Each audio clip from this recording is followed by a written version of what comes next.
those from up here. Joycelyn. Yeah.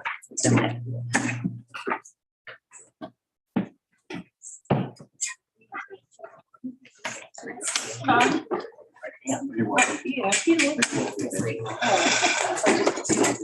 Yeah, Susan? Yeah, we are live. What is that next page for you? Sorry, I should have everything.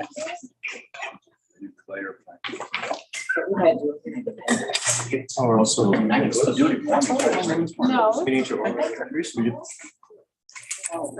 I don't think she heard you. Lisa, we're calling the meeting to order. Would you call the roll, please? Yes, absolutely.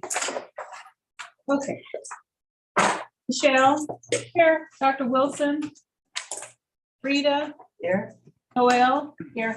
Brent. Here. Dr. Pandolfi. Lori. Here. Michael. Here. Bob. Here. Gordon. Here. Joycelyn. Here. Ron. We have a quorum. Thank you. There's a new to this meeting, at the recommendation of one of our visitors, we will start off on a voluntary basis with a pledge of allegiance and invocation.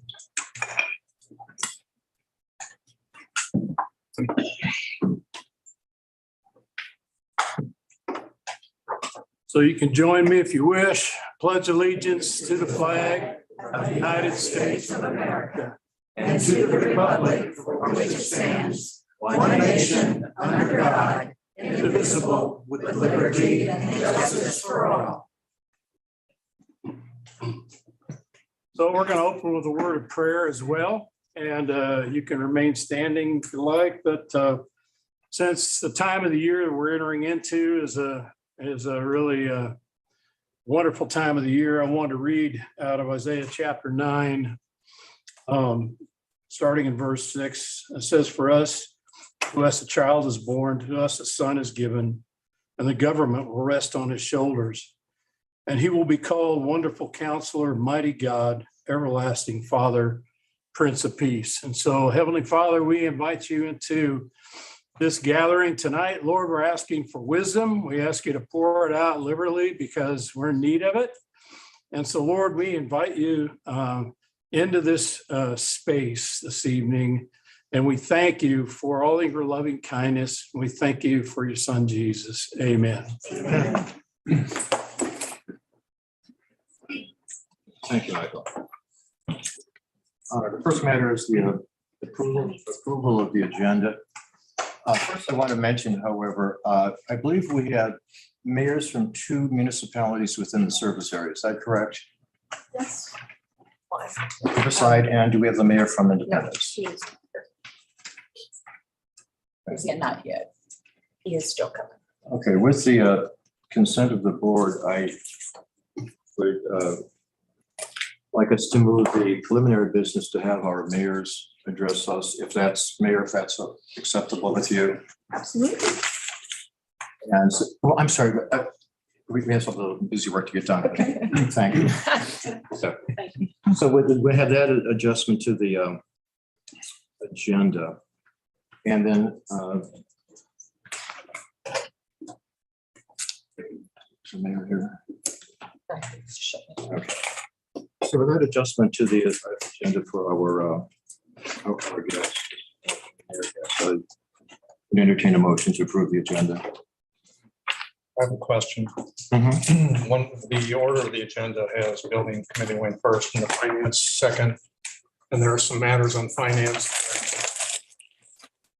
So I would like some latitude to get to that point, to bring in some finance matters that would probably otherwise normally be in the finance portion of the agenda. Yes, if it's germane to building, absolutely. Okay. Any other comments or? Okay. A motion. Been moved, second. Second. Moved and second that we approve the agenda for today's meeting. All in favor, please say aye. Aye. Any opposed?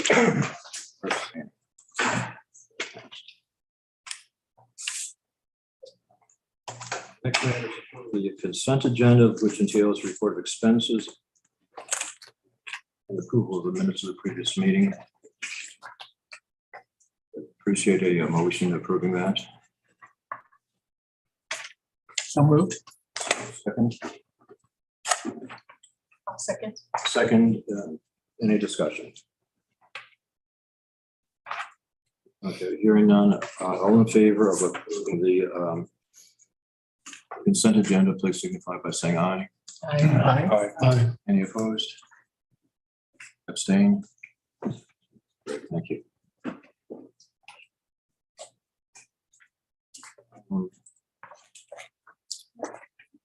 Mayor, if you were to have a presentation in conjunction with the Mayor of Independence, would you prefer to wait until your other mayor comes? Or it's entirely, That would be wonderful. Thank you. okay, then, great, thank you. So as we have breaks from topic to topic, if we could get to work in, then that'd be great. That would be perfect. Okay, thank you. So next matter is visitors' comments. We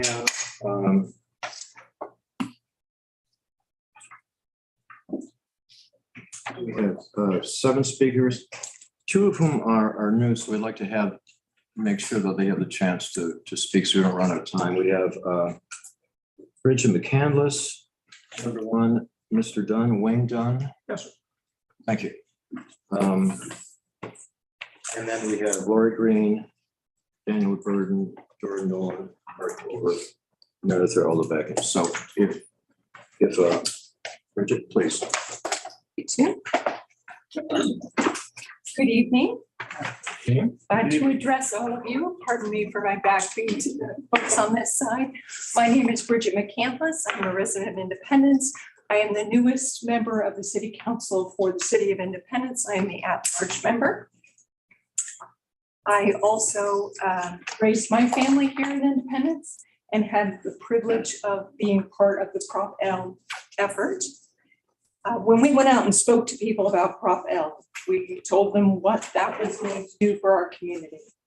We gave them a building plan. We talked about increased services. We talked about additional hours. We talked about additional materials. The East Independence branch, room for children and teens, a community room, a place for library to continue to be part of the community. I know that you have had great deliberations around this broad table. Unfortunately, I will say that I was very disappointed to see the choice that you made in controversial to the choice that the voters made. 221,000 of those people.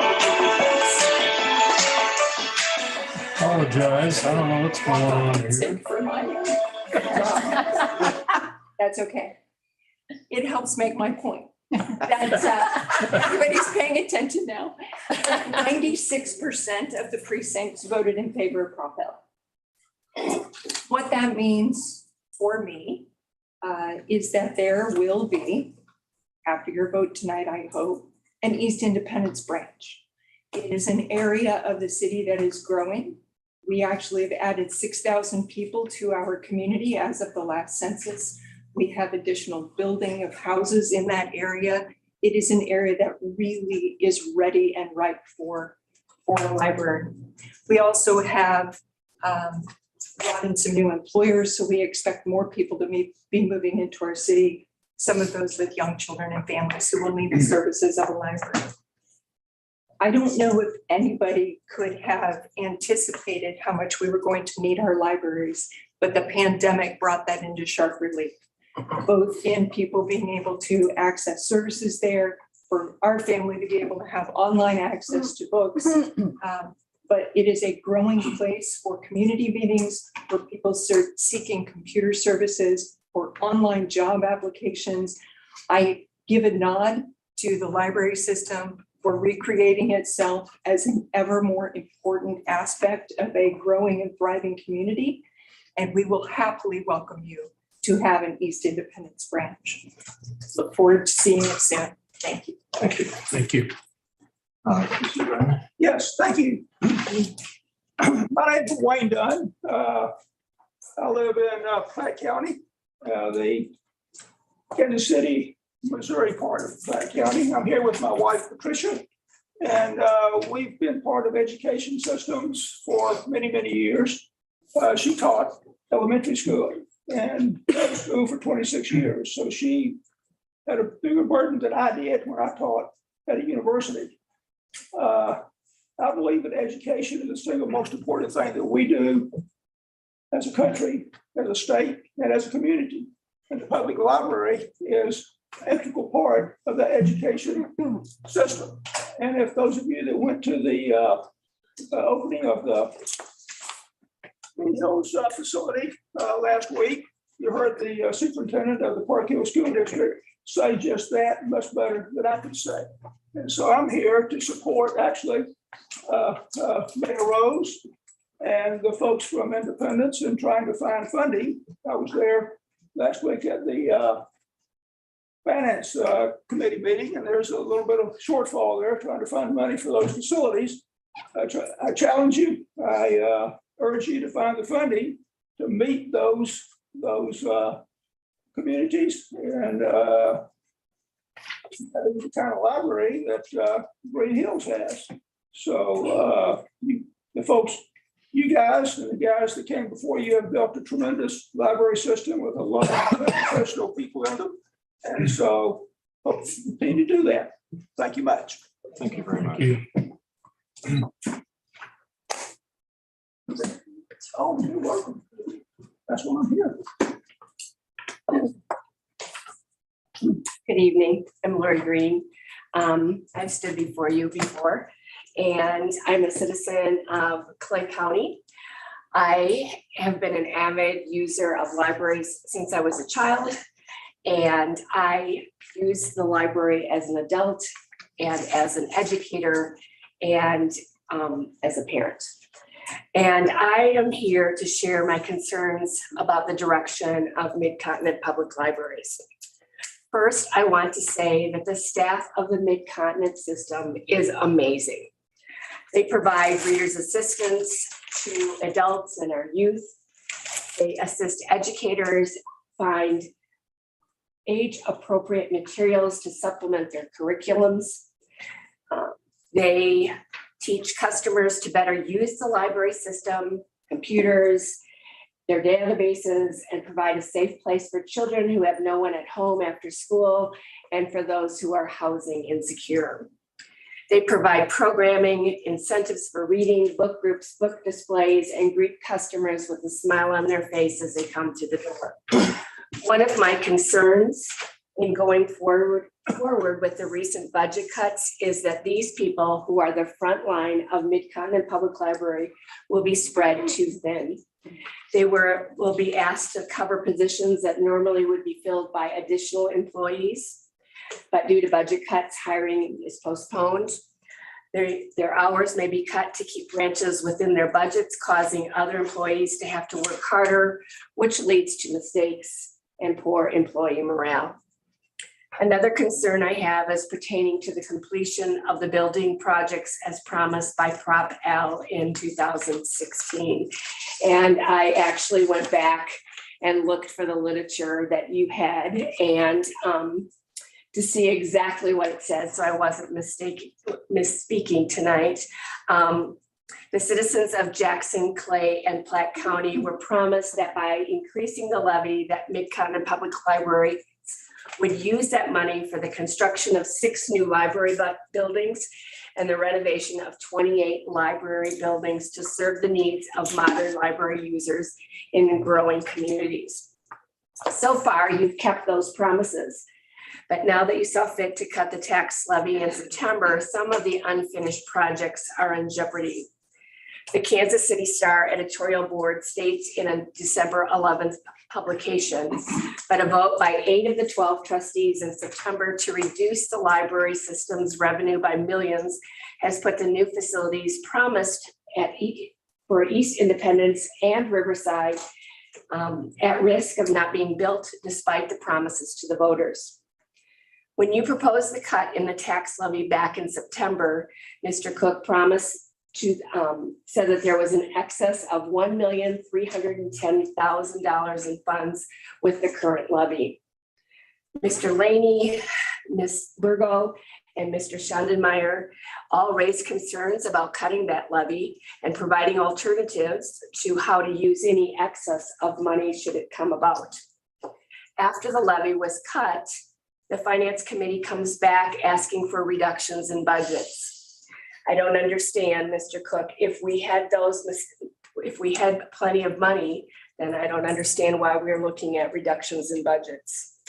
All I have to say concerning the budget is that you better make sure that you accept the guaranteed maximum price that is set to expire December 17th. If you must, take money out of the capital fund early and take a loss. That would be better than breaking a promise to the voters because you miscalculated or whatever reason you have for cutting back on size and expenditures. It would also be better than spending the extra thousands of dollars that would result in postponing any building project due to lack of funds on hand. It would be a disgrace for this board to renege on its promise to the public. My final concern that I would like to address is intellectual freedom. The values listed in board policy include intellectual freedom, inclusion, innovation, service, stewardship, and trust.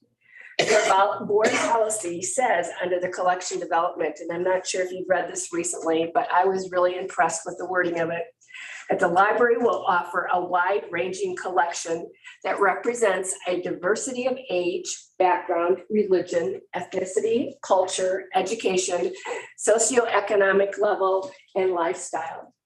The library will provide without bias a collection of print, non-print, and electronically assessed materials to meet the informational, educational, recreational, and cultural needs of all customers within our service area. The library's collection is fundamental to its ability to achieve its mission, vision, values, and goals. Selection of particular materials does not imply that the library agrees with or endorses the content of any in any form. The responsibility to choose to read and view or not read and view specific materials found in the library rests with the individual customer. No library staff or any other person, group, or organization should be allowed to restrict an individual's access to materials. Please trust the staff to fulfill this policy. We all have differences of opinion that are over different political, societal, and cultural ideas.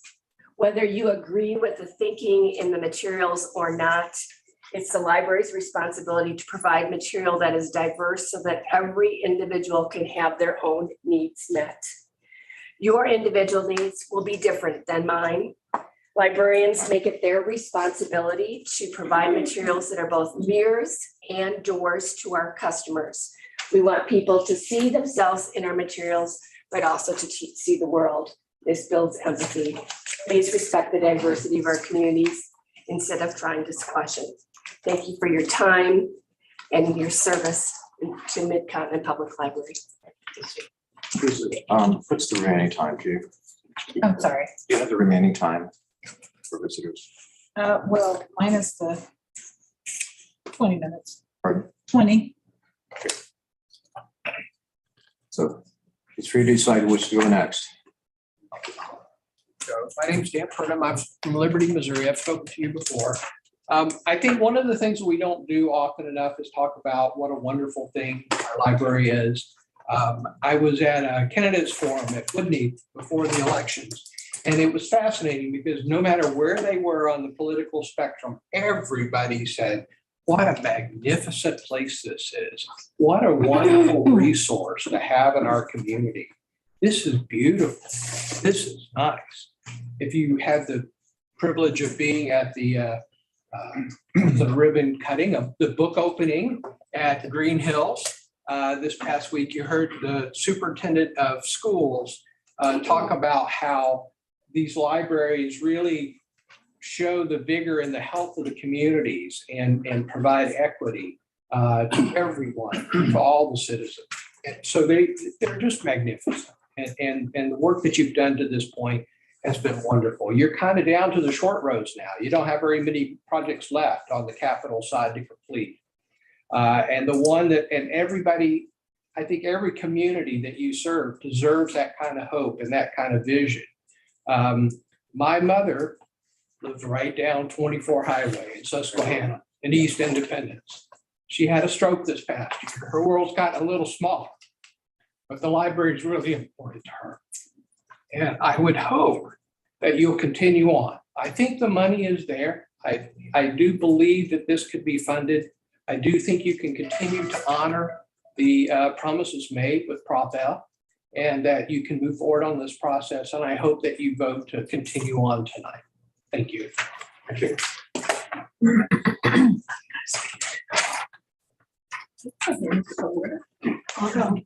Go ahead. No, go ahead.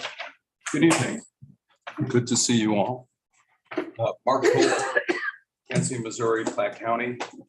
I haven't really thought about much about what I was going to say, but I thought of sailing. I know that's off track, but it seemed I've sailed in my youth, and we tack. We wouldn't go directly towards something. We would tack to get around the wind. And I just have this sense that this great ship, this wonderful jewel, is heading to the rocks. Okay, and I'd like to see you alter your course. Sir, you invoked Jesus in a prayer, and I'm a Jew, so Jesus and I, we're the same genetics, if you want to say that. And I just wonder, Jerusalem. say what? I was just in Jerusalem. Well, great. So you saw a lot of our, you saw a lot of varied. So the question that Christians often say is, what would Jesus do? What would Jesus do in this case? Would Jesus allow this ship to hit the rocks? Especially when the voters said, go for it. We give you the finances to make this ship run. I love the library, always have.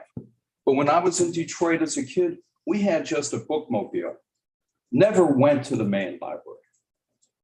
This system has it so that people from all over can enter buildings and access all sorts of resources.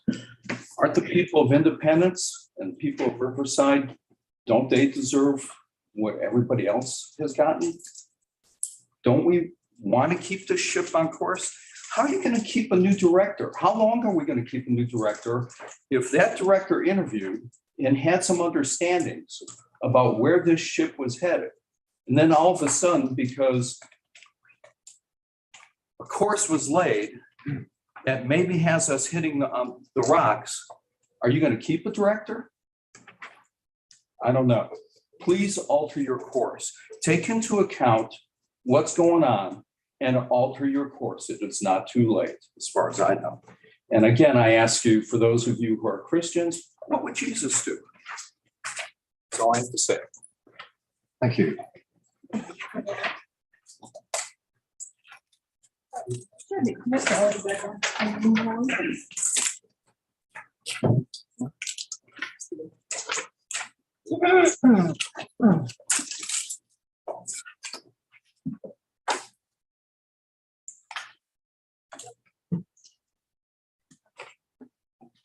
Is there one thing we can agree on? My name is Jim Oldebecken of Gladstone. Disagreements are inevitable between trustees, groups of trustees, trustees and the staff, trustees, and the citizens, staff and citizens. They happen. I hope there's one thing we can agree on. We can come back to under any and all circumstances. I have an idea. One thing we can agree on. I'm referring to something in the law. The Oath Act, May 5, 1789. The first bill of the US Congress, even before General Washington was inaugurated. It was very simple. I do solemnly swear that I will support the Constitution of the United States we didn't invent that practice. We can go back to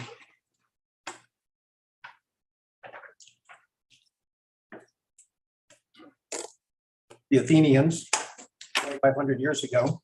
If you want to read something inspiring, read the Athenian oath, which citizens had to take to become, or people had to take to become a citizen. So let's go back further than that. Let's go back 4,000 years. Genesis 22. I myself have sworn, declares the Lord, because you have done this thing and have not withheld your son, your only son, I will surely bless you and make your descendants as numerous as the stars.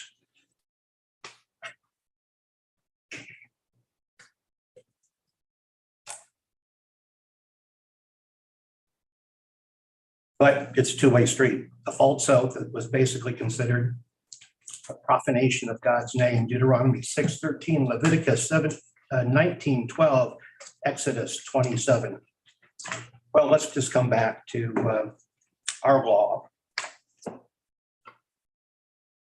Constitution, the United States Constitution, Article 6, Clause 3. The senators and representatives mentioned before and the members of the several legislatures and all executive and judicial officers, both of the United States and of the several states, shall be bound by oath or affirmation to support this Constitution, but no religious test shall ever be required as a qualification to any office or public trust under the United States. So that's federally the Constitution and the first law of Congress. Well, let's bring it back to Missouri. State of Missouri Constitution, Article 7:11, Section 11, oath of office before taking office. All civil and military officers of this state shall take and subscribe an oath or affirmation to support the Constitution of the United States and of this state and to demean themselves faithfully in office. Is this not one thing we can agree on? I think you're answering yes. Let us agree on this. Let us not delay to get current if we are not. I requested public records from 3 counties and this library. There is one individual here who has taken an oath of office based on those records. And that's this gentleman, the president. And I thank you for that. I hope that before January 1st, if not tonight, we will get current on that requirement of law. It happens, we forget, but let's forget the past and move forward. Let's get it straight. If you are unwilling to support and defend the Constitution by your oath, I hope you will decide to no longer serve on this public enterprise. Thank you.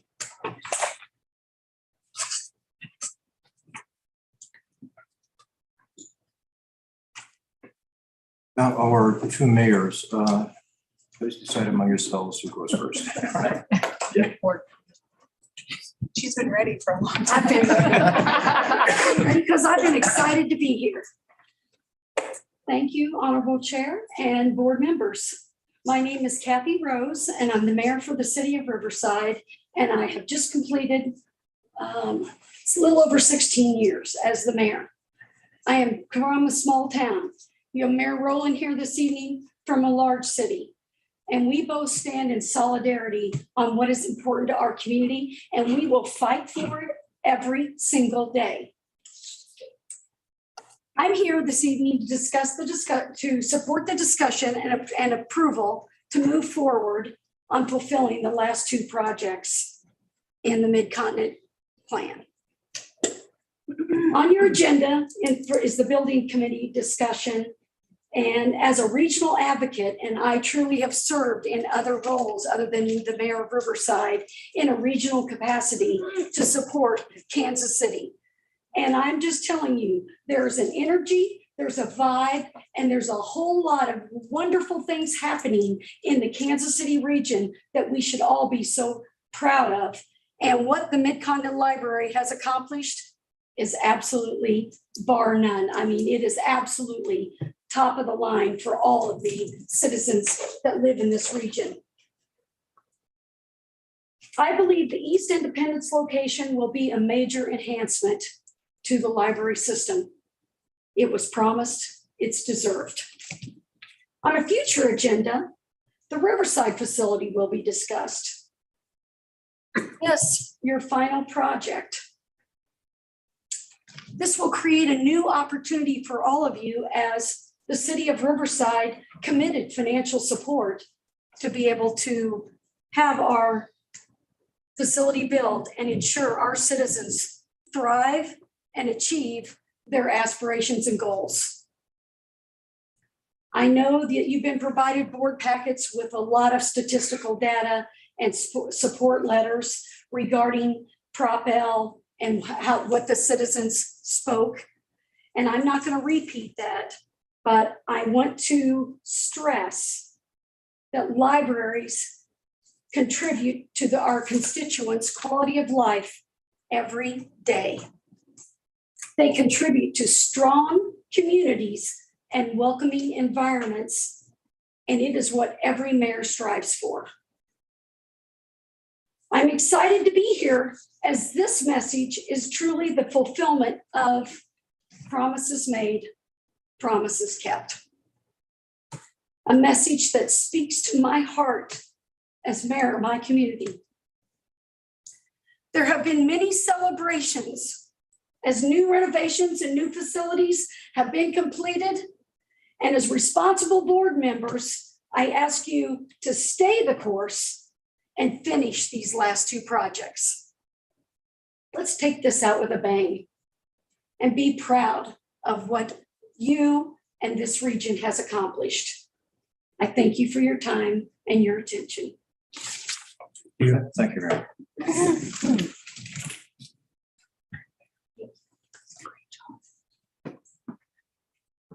Good evening. Good evening. Honorable Chair, trustees, you have an important responsibility. You have to ask some very serious questions about how you spend the library's money. And I think it's important that you ask those questions. I think it's part of your responsibility to ask those questions. And as trustees, I respect and honor your responsibility to do that. I think it's an incredibly important role. I'm here to speak as Mayor of Independence, but also to speak as Roy Rowland, Joe Citizen too. As the Mayor of Independence, on December 5th, we approved the zoning of this project. So if there's any question about could you proceed from a zoning perspective, you are in fact approved. And we would love for you to complete this project here in Independence. Our council had a discussion about the importance of this library and the impact it'll have on our community. And to a person, they supported this project going forward. And I think that's important to have elected officials in this community speak loudly and say, we want this project done. Now I'm going to stop speaking as the mayor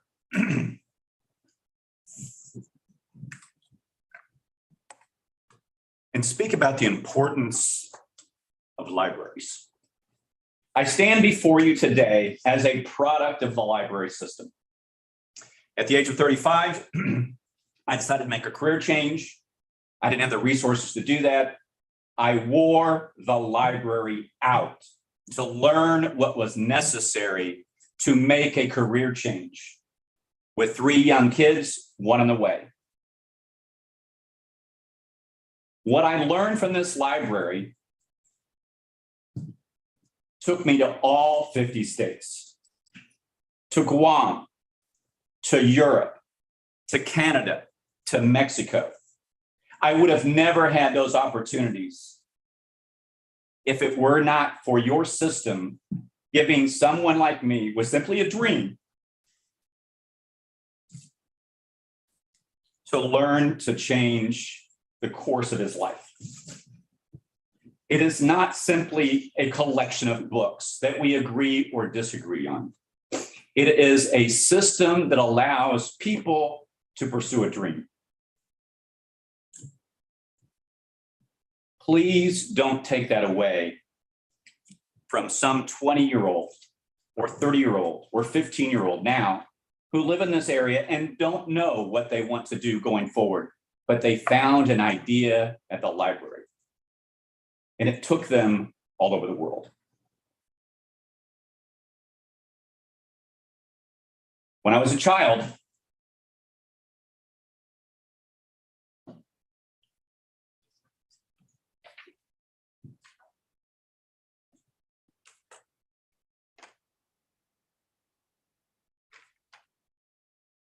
I love libraries.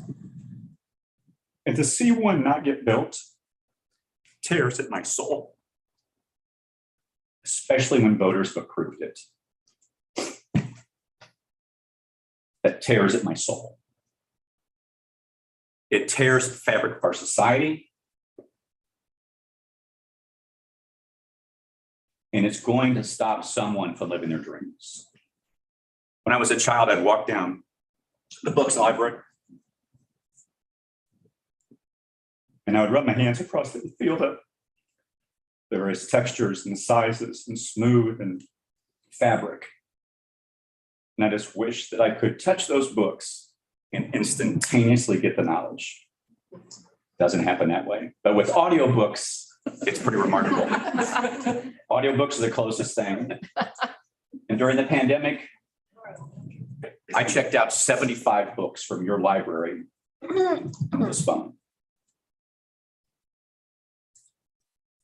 One of the things I learned was from Ron Turnauer's book on George Washington. And he talked about, it was a quote from Lord Chesterfield. And Lord Chesterfield said, "A man would rather have his story heard than his wish granted." Today, I ask you to grant the voters' wish and complete this project. I know you have a difficult responsibility. I admire your questioning things. I think that's important. But it's also when people are here and they're saying complete this task, I urge you to do that. I realize you have a difficult task as trustees. There's all kinds of opinions, but please complete this task. Thank you very much. Thank you. Thank you.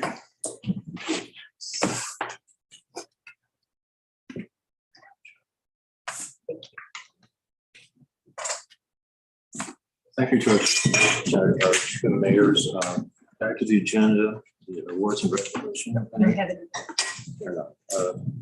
next matter of financial reports. Yes. On the screen, that's the total amount of tax revenue we have received by the end of November. It's over $1.8 million, which is about $200,000 more than last year.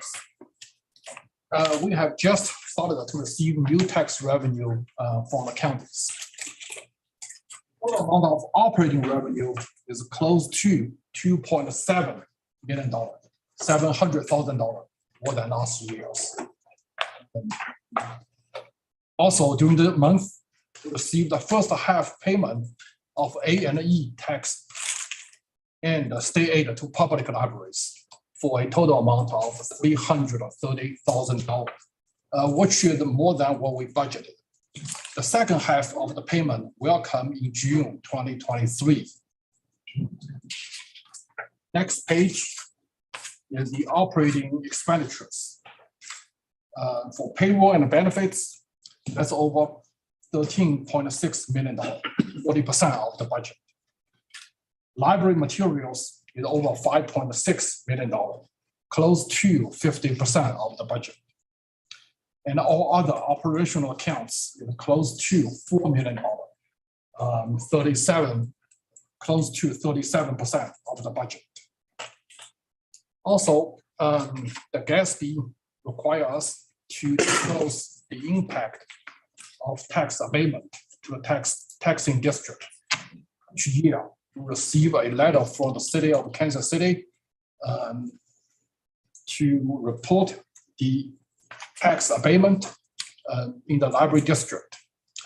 This year, we received a letter indicating a total amount of $1.5 million being abated in the city of Kansas City.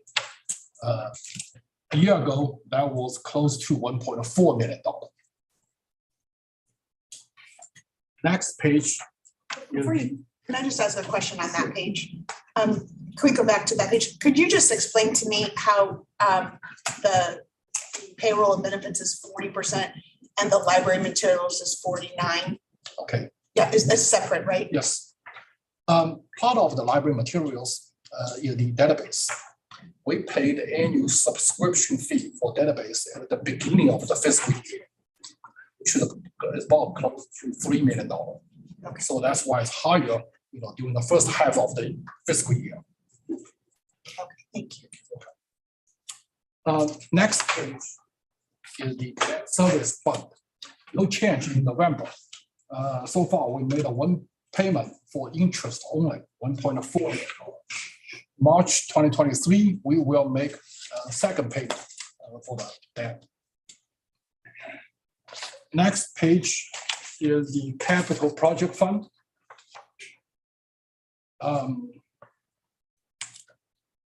We just spent $165 for the story center.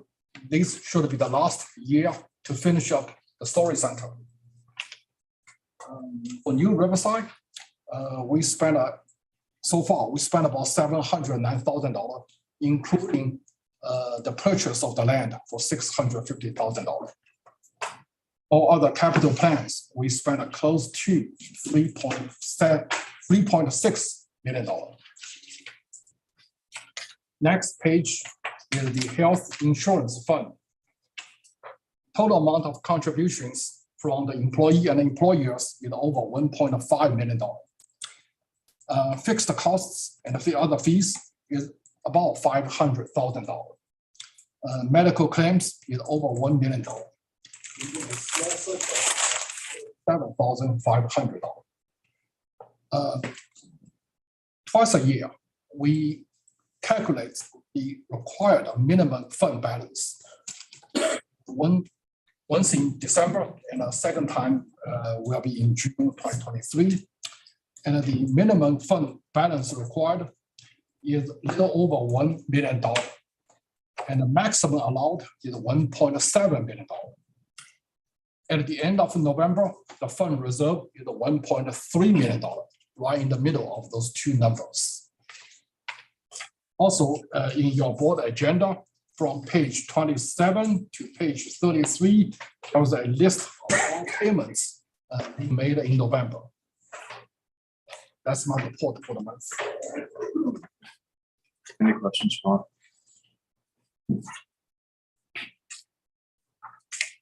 Okay, thank you. Now we go on to unfinished business or old business committee reports. Building committee.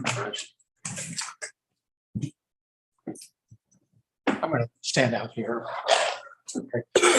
I'm mindful that the president needs to leave at 6:30 for an important commitment. And so I want to go through this rather quickly, but I want to go through rather methodically because I think it's important that as many people here vote on this. So I'm somebody that sometimes has to write in order to think. And so forgive me if I read what it is I've written. I'm Brent Schonemeyer. I've been chair of the building committee for some time, and in an earlier period of time, I was co-chaired with Michael Lazia. So I sought this delay to have this special meeting because I thought there was important to get additional information. Last time they have the building, the price come in 3 hours before we met and before we voted on it all. It seemed precipitous. It seemed unnecessary. So thanks for taking time out of your holiday to come down here and gather for this additional conversation. I think it's helpful to slow down. It's helpful to gather additional information.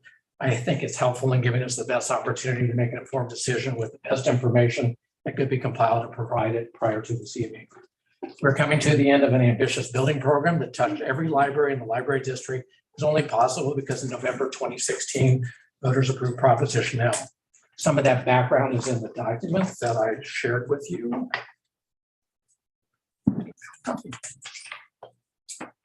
This document, and then I asked that it be mailed out to you because I think sometimes I have to have a paper copy in front of me in order to see it and read it. So as a quick reminder, we wouldn't be here without the passage of Proposition L. We would be at our homes doing other things this evening. A quick reminder, it took a lot to get Proposition L untracked and then going. So let me quickly summarize. After the vote came in, we interviewed and hired architects, happened to design in 2017. We interviewed and hired a construction manager at risk, J.E. Dunn, in 2017. We updated a facilities management report in 2017. We decided to issue certificates of participation. I refer to them bonds, but they're certificates of participation to pay for the program in 2018 because a pay-as-you-go approach would take over 20 years to complete the entire program. Actual construction began in June 2018 with the Community Hall at Midwest Genealogy Center. We organized all these projects into work packages, grouping them where similar, renovation versus new construction, and we got underway. We're now down to the final two projects, East Independence, officially work package number 13, and Riverside work package number 16. And all this has happened over the past 6 years. And during that period of time, 2016 to 2022, there have been 20 different trustees who sat in this room and made decisions at various points along the way. We're the 12 here that have the responsibility to make that decision. As a point of information for trustees, Cheryl McGinnis at Platte County, Jane Reinhardt from Clay County, John Laney and Steve Rowling from Jackson County had letters about this sort of project urging passage of East Independence. Some of these early projects involve significant changes in scope. Some examples are at the Redbird branch, we decided not to renovate, but we decided to go in the vacant bowling alley and locate it there. And so that incurred additional cost. We also decided that the existing 1988 Grandview branch needed additional square footage and a remarkable transformation of that sort of building. We added an elevator at Blue Ridge, opening up an already constructed space at the lower level for public use. In a project currently under construction, we decided to build a split level new building on the current North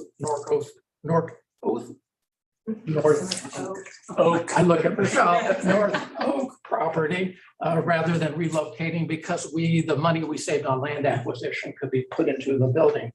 Throughout, we tried to keep a running total of funds expended against a total project fund of $114 million.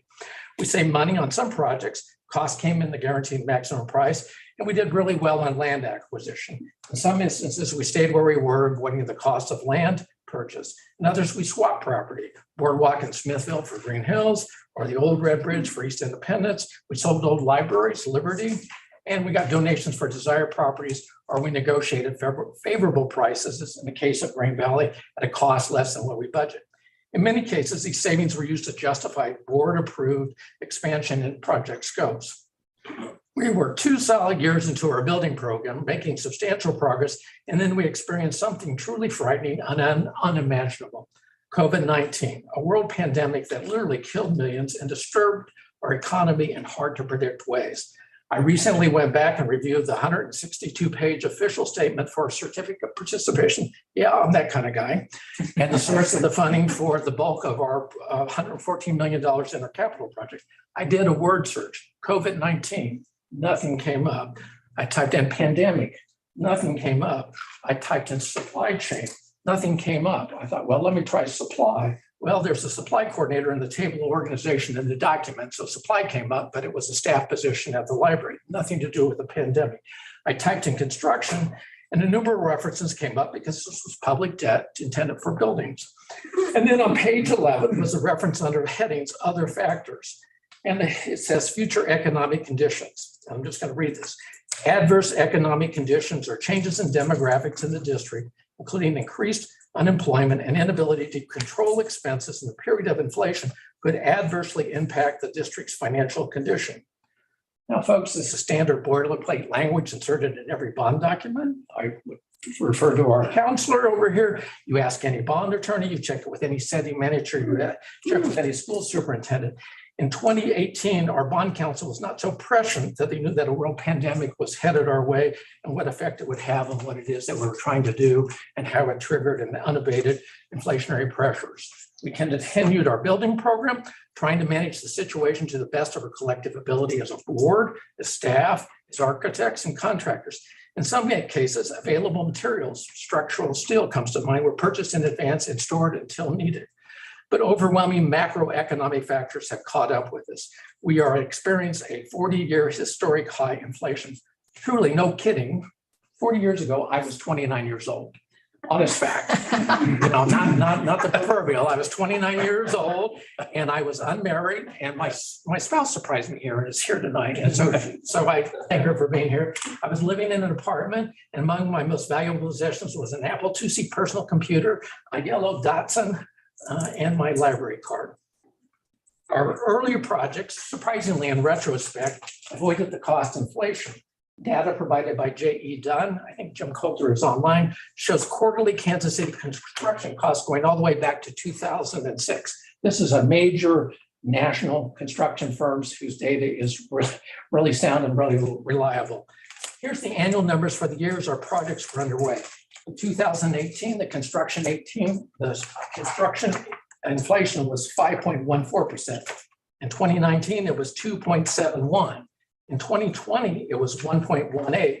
And then in 2021, it was 13.02%. In 2022, for just the first 3 quarters of the month, 9.48%. So the document I prepared, page 16, shows Dunn's projections for 2023, 2024, and 2025.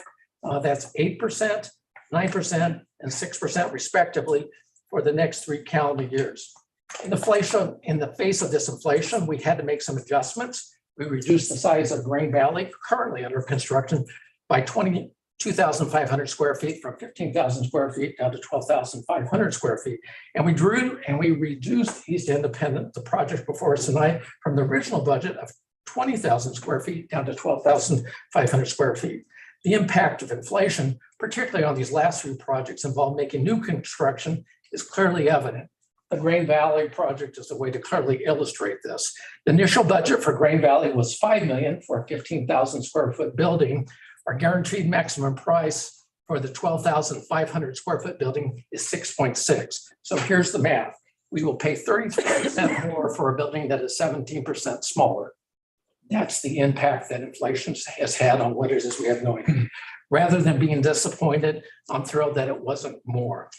So the $14 million we originally budgeted for a building program will not be sufficient. That is clear to me and should be declared to everybody else. And there is unhappiness that we were not clued into the reality of these facts sooner. So tonight, if there's a desire to blame somebody, blame me. I'm capable. I can do my homework. I can raise my voice. I can ask tough and challenging questions.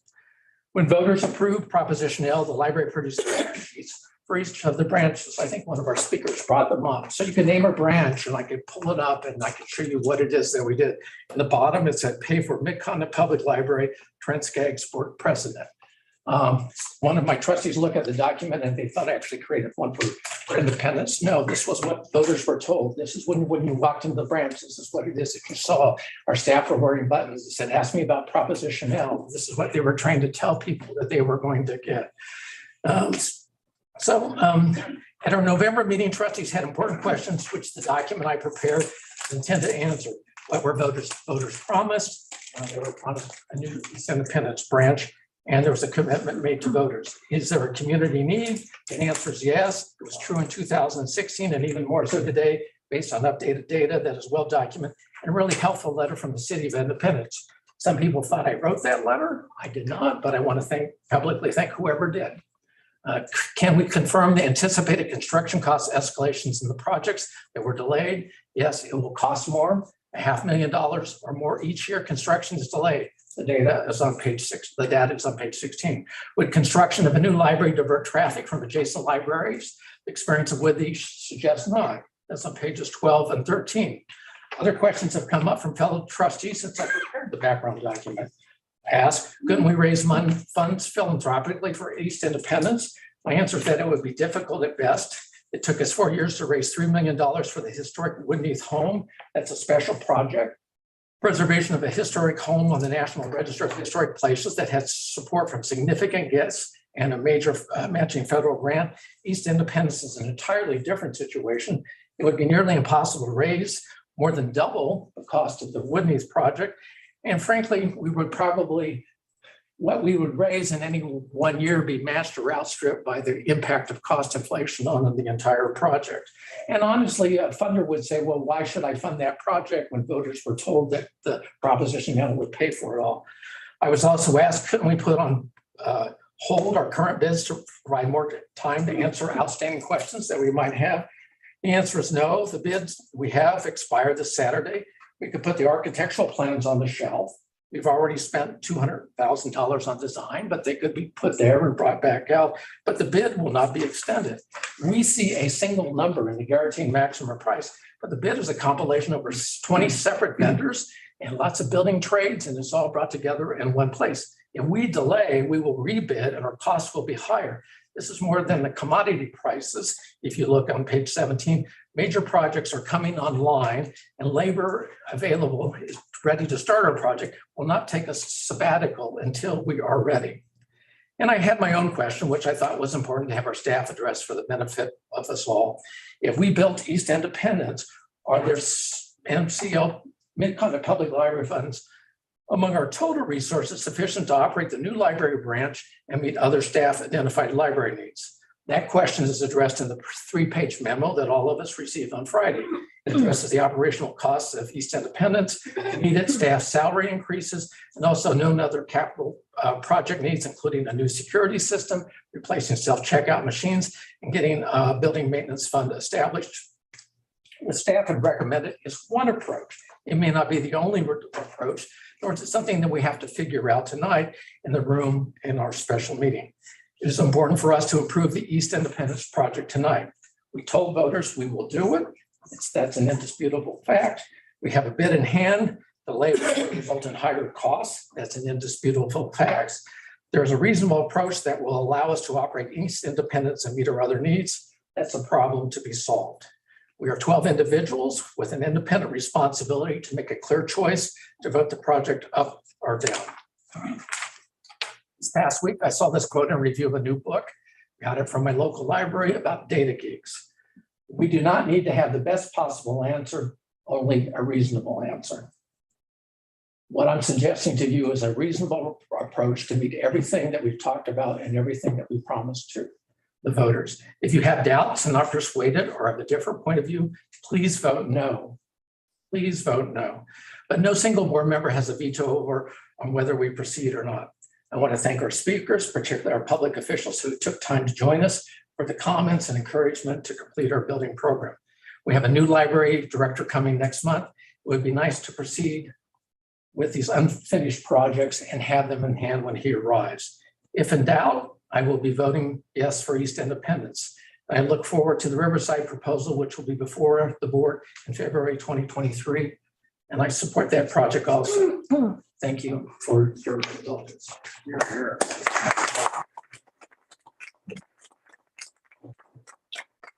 Thank you, Rand.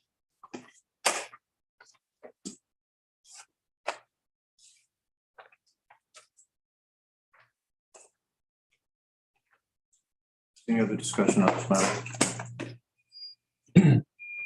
Motion on the table. Yeah, I got you. I have comments that I want to make. Go ahead, you go first. Mine are going to take a while. I'll wait. Okay.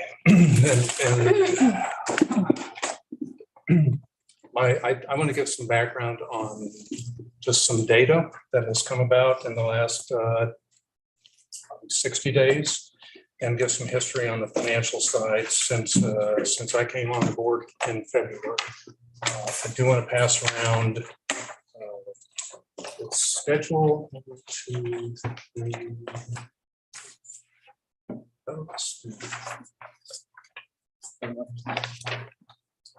Have my own copy. And the same thing here. This one? No, I have my. Okay.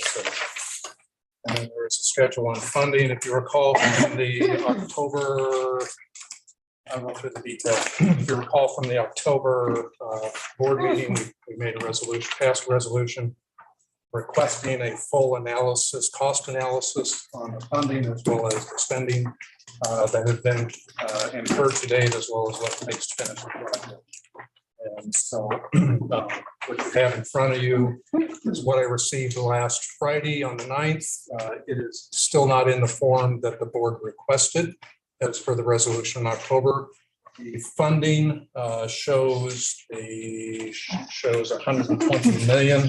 That number needs to be corrected. If you look up in the detail, you'll see that there's interest from Natixis. I think it's Natixis, not Natixis. $3,740,000. That is interest income from the COP proceeds. That's actually should be a finance cost offset. That's not funding that should be considered as part of the funds available for construction.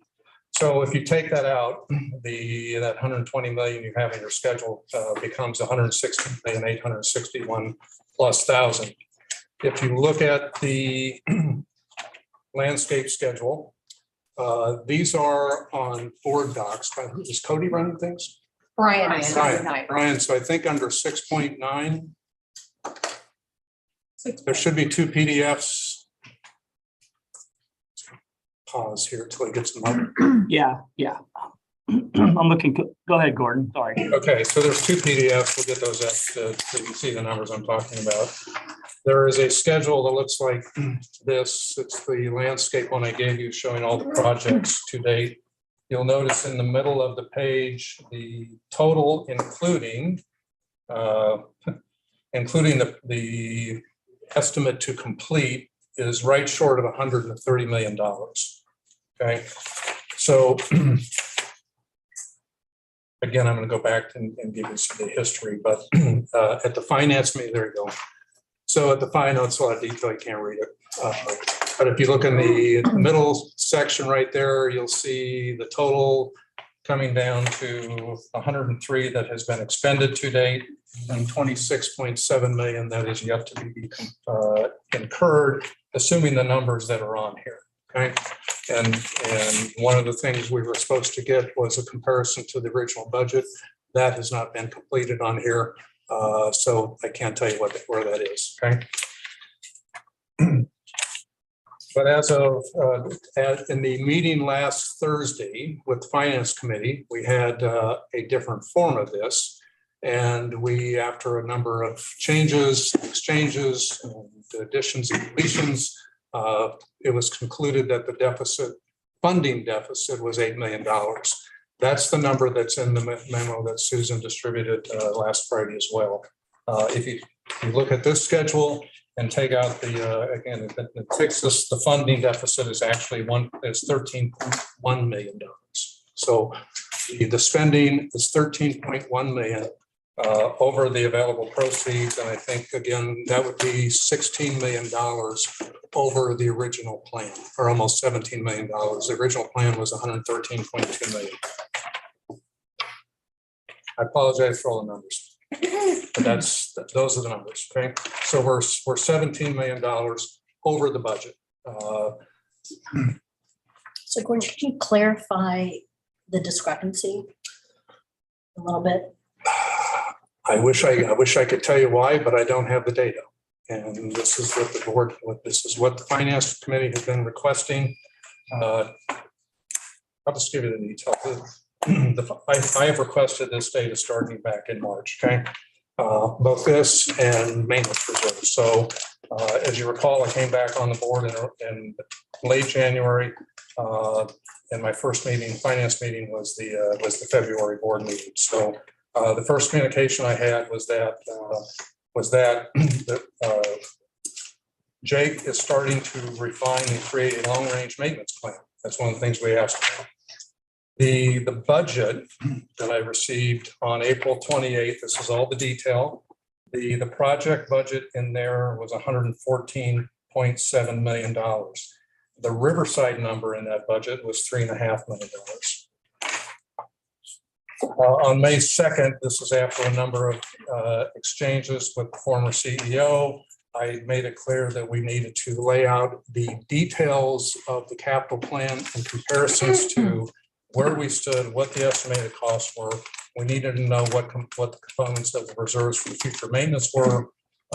And that was the information the board needed in order to make some good decisions. As I said, absent this, it risks kicking the can on funding future repairs.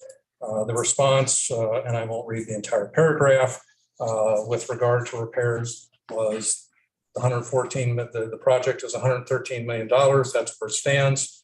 And as to future maintenance, there is very little planned or deferred maintenance for the next several years.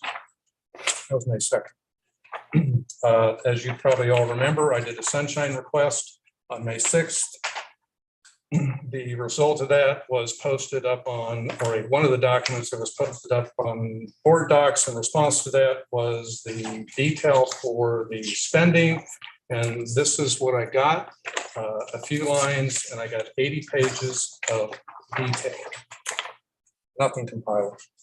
On May 19th, I made further inquiries, and one of the board members responded to the former CEO, why aren't you just meeting with Gordon like you requested? Brent, you and I had a phone call on May 23rd. We went through this, and again, I'm not just stating facts or what we talked about. So at that point, we had right short of 25 million in the capital fund. We penciled numbers of $18 million for each of the three branches, $6 million each, another $4 million for soft costs and all the other expenses. And then we were going to get 1.35 million from Riverside. That and a few of the miscellaneous capital fund items would have left us a balance of 2.5. So at that point, the indication was that we had adequate funding. Then shortly thereafter, That was in when? Sorry, excuse me, that was in May.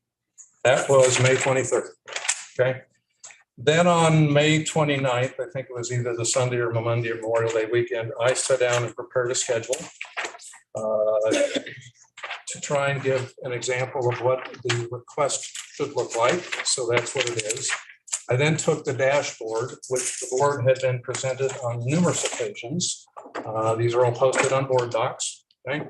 The total on this schedule for the JE Dunn current, the 2018 JE Dunn is 84.5 million. The JE Dunn current is 84.5 million. The problem is that schedule doesn't foot. It's off by $6,793,000. Okay.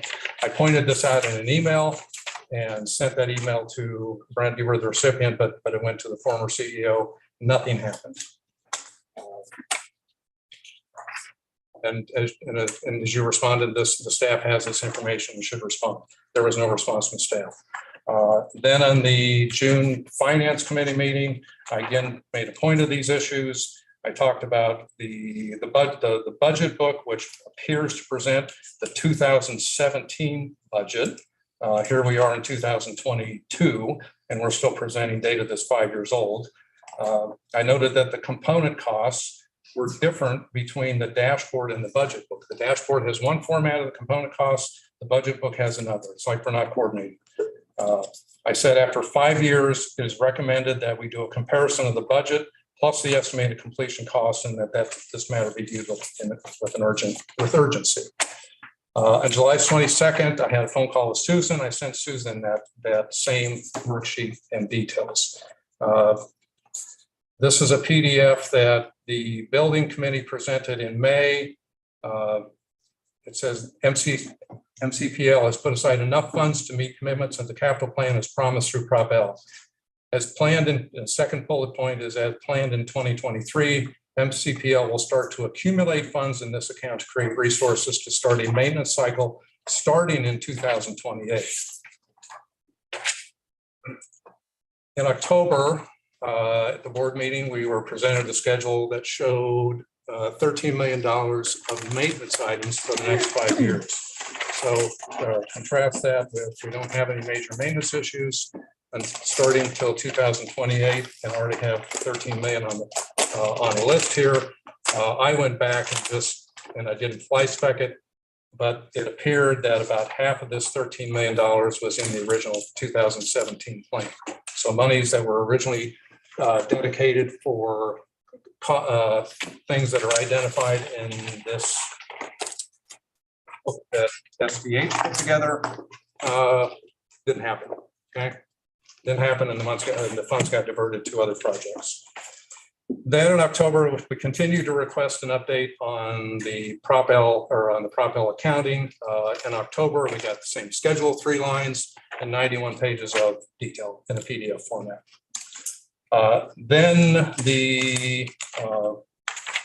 And then Susan's memo came out on Friday. There are a number of things in here. And I went back against the levy calculation, which you all had. We went through that in September. Specifically, it talks about the expenses for East Independence. Those are in the budget. Those are in the levy projection. The capital maintenance has $3.5 million built in.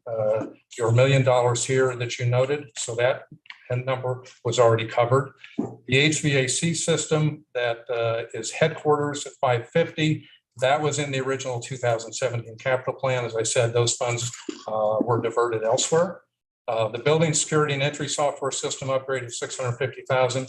My understanding is that the system works. It's just older.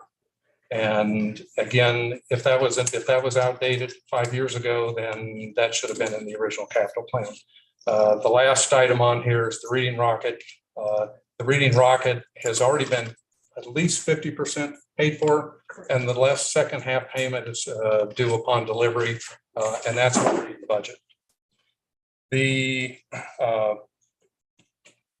So from an operating standpoint, all the things that are in Susan's memo are already in the levy projection, okay?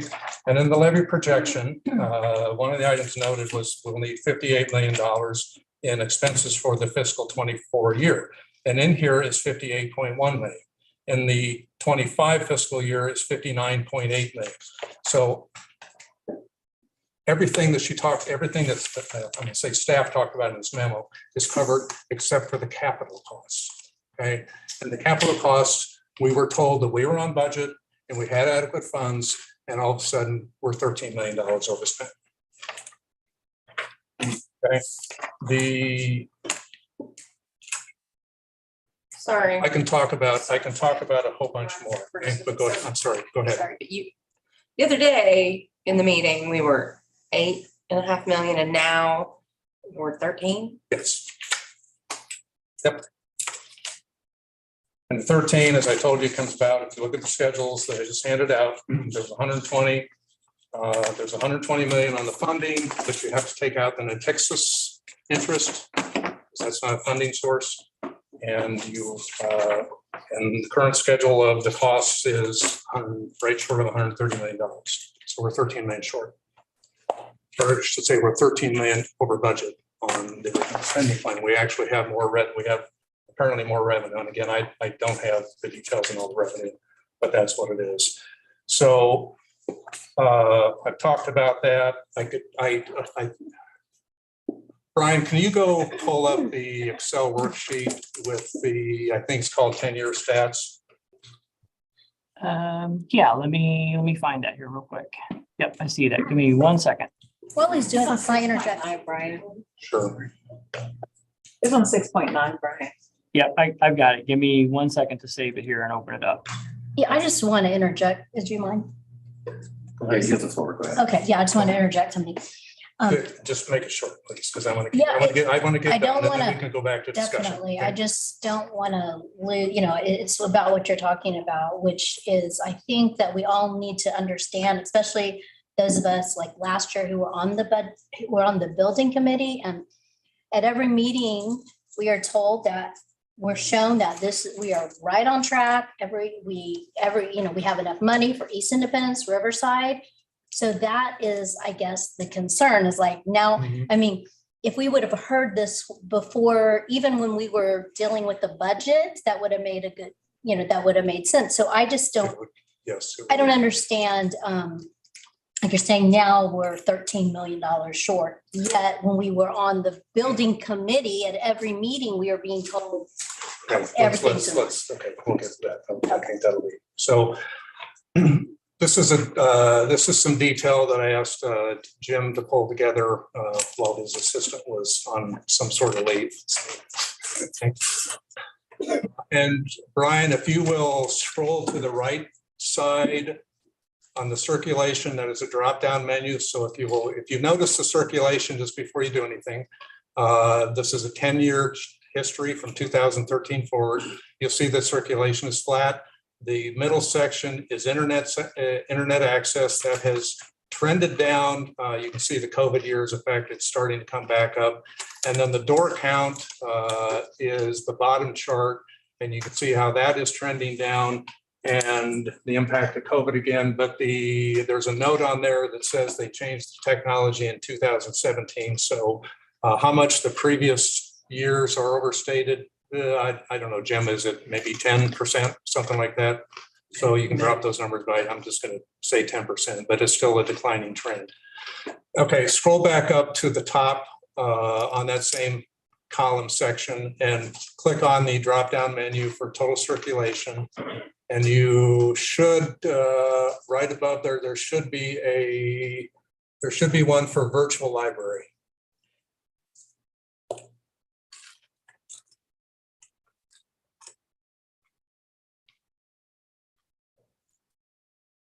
You have to make sure you click on the virtual library. It should be, where's the button? There you go. Oh, you know what? You don't have, you have to click enable the worksheet. Somehow you don't have it enabled. But yeah, let me close it here real quick and I will pop it back open. Okay.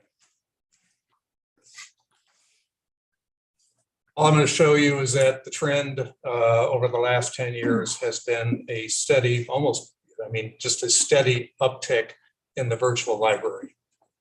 And this is I think the mayor noted, if you're checking out books on your phone, I think people are starting to check out books online. So the question becomes, at least from my point of view, is, what is the physical structure? What does the physical structure look like now versus 10 years ago when you didn't have the same electronic tools? So you can see in 2013, it's an upward trend.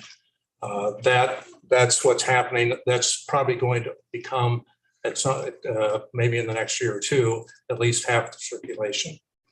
All right, so if you scroll back over to the left, and I go back and change that to total circulation, some of the other percentages are keyed off that total number.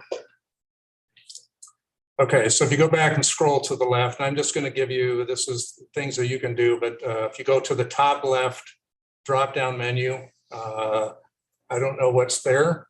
I can't see it, but why don't you click on Blue Springs North? Okay, this is, again, you can see the trend in circulation in the middle side. The middle chart is internet access. And if you scroll to the bottom, Brian, if you roll it down, you'll see what's happened with door counts. Blue Springs South, go back up and click on that. Again, we're not gonna, that really looks like the same trend.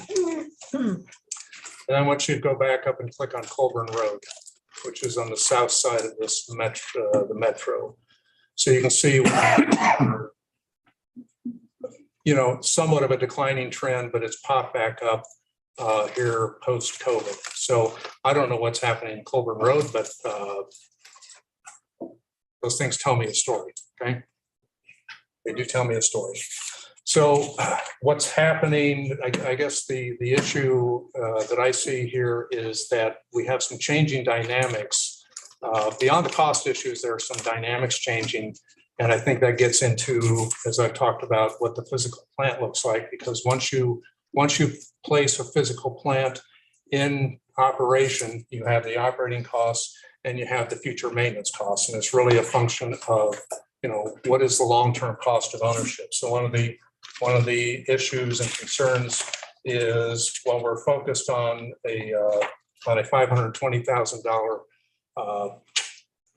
inflation adjustment or contractor's adjustment, that is 1.3% of what our 20-year cost of running East Independence is. Okay, so it comes back to, with the changing dynamics of the population there, the proximity of the other branches, And again, I'm not suggesting we not build, I'm asking, how are we controlling costs? Because I have costs, I'm $17 million over budget, and we don't have the money at this point, without depleting the general fund balance, to finish everything. So let me give you an example of what's happened. Again, with Riverside, let me just use the numbers there. On May 28th, Riverside, or April 28th, Riverside was 3.5 million. In the June 20th schedule sent to the board on the evening prior to the June 21st board meeting, the memo showed 4.5 million. The proposed budget and the final approved budget have 3.5 million. Brand, as you recall, we used a nice round number of 6 million just because we had to get something done. I don't think that's that number I want to use, but that's the discussion we had. The all-in cost as per the schedule that Jake handed out for Riverside is now 8.35 million. The Riverside is down the road, but the question becomes on some of this is, who's managing the costs? And what are, in my view, what are architects doing? I mean, they gave us this book. Okay, they told us the plan should be $113 million. We're 90% done. And we just find out last week that we're not, we thought we were 8 million short. We're really 13 million short. Okay. And we're sitting here suggesting we have to make a decision because some costs will go up. So my question is, do we need our architects to go back and re-engineer the plan and have our contractor go back and re-engineer the bids, because maybe there's room in there and we just haven't, I don't know how this thing works, but when I'm 17 million over budget, I'm going to ask questions. The same thing happened with, again, the dashboard has been presented. I already gave the numbers. I pointed out the 7 million, what I'll call the $7 million error. Nothing ever happened to that. The capital fund balance was originally 6 million back in April and May. It went to 3.7 million at the June 21st meeting. It was 3.3 million in the budget book. We're now in a deficit situation. So what do we do?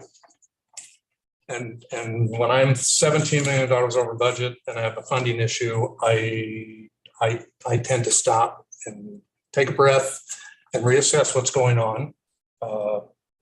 And that's my suggestion here, okay, is that we put a hold on this, okay? I really think that the 520 can be dealt with both JE done. I don't like having a gun held to my head. I've negotiated contracts. I don't see why this one can't be renegotiated or negotiated to get a better result.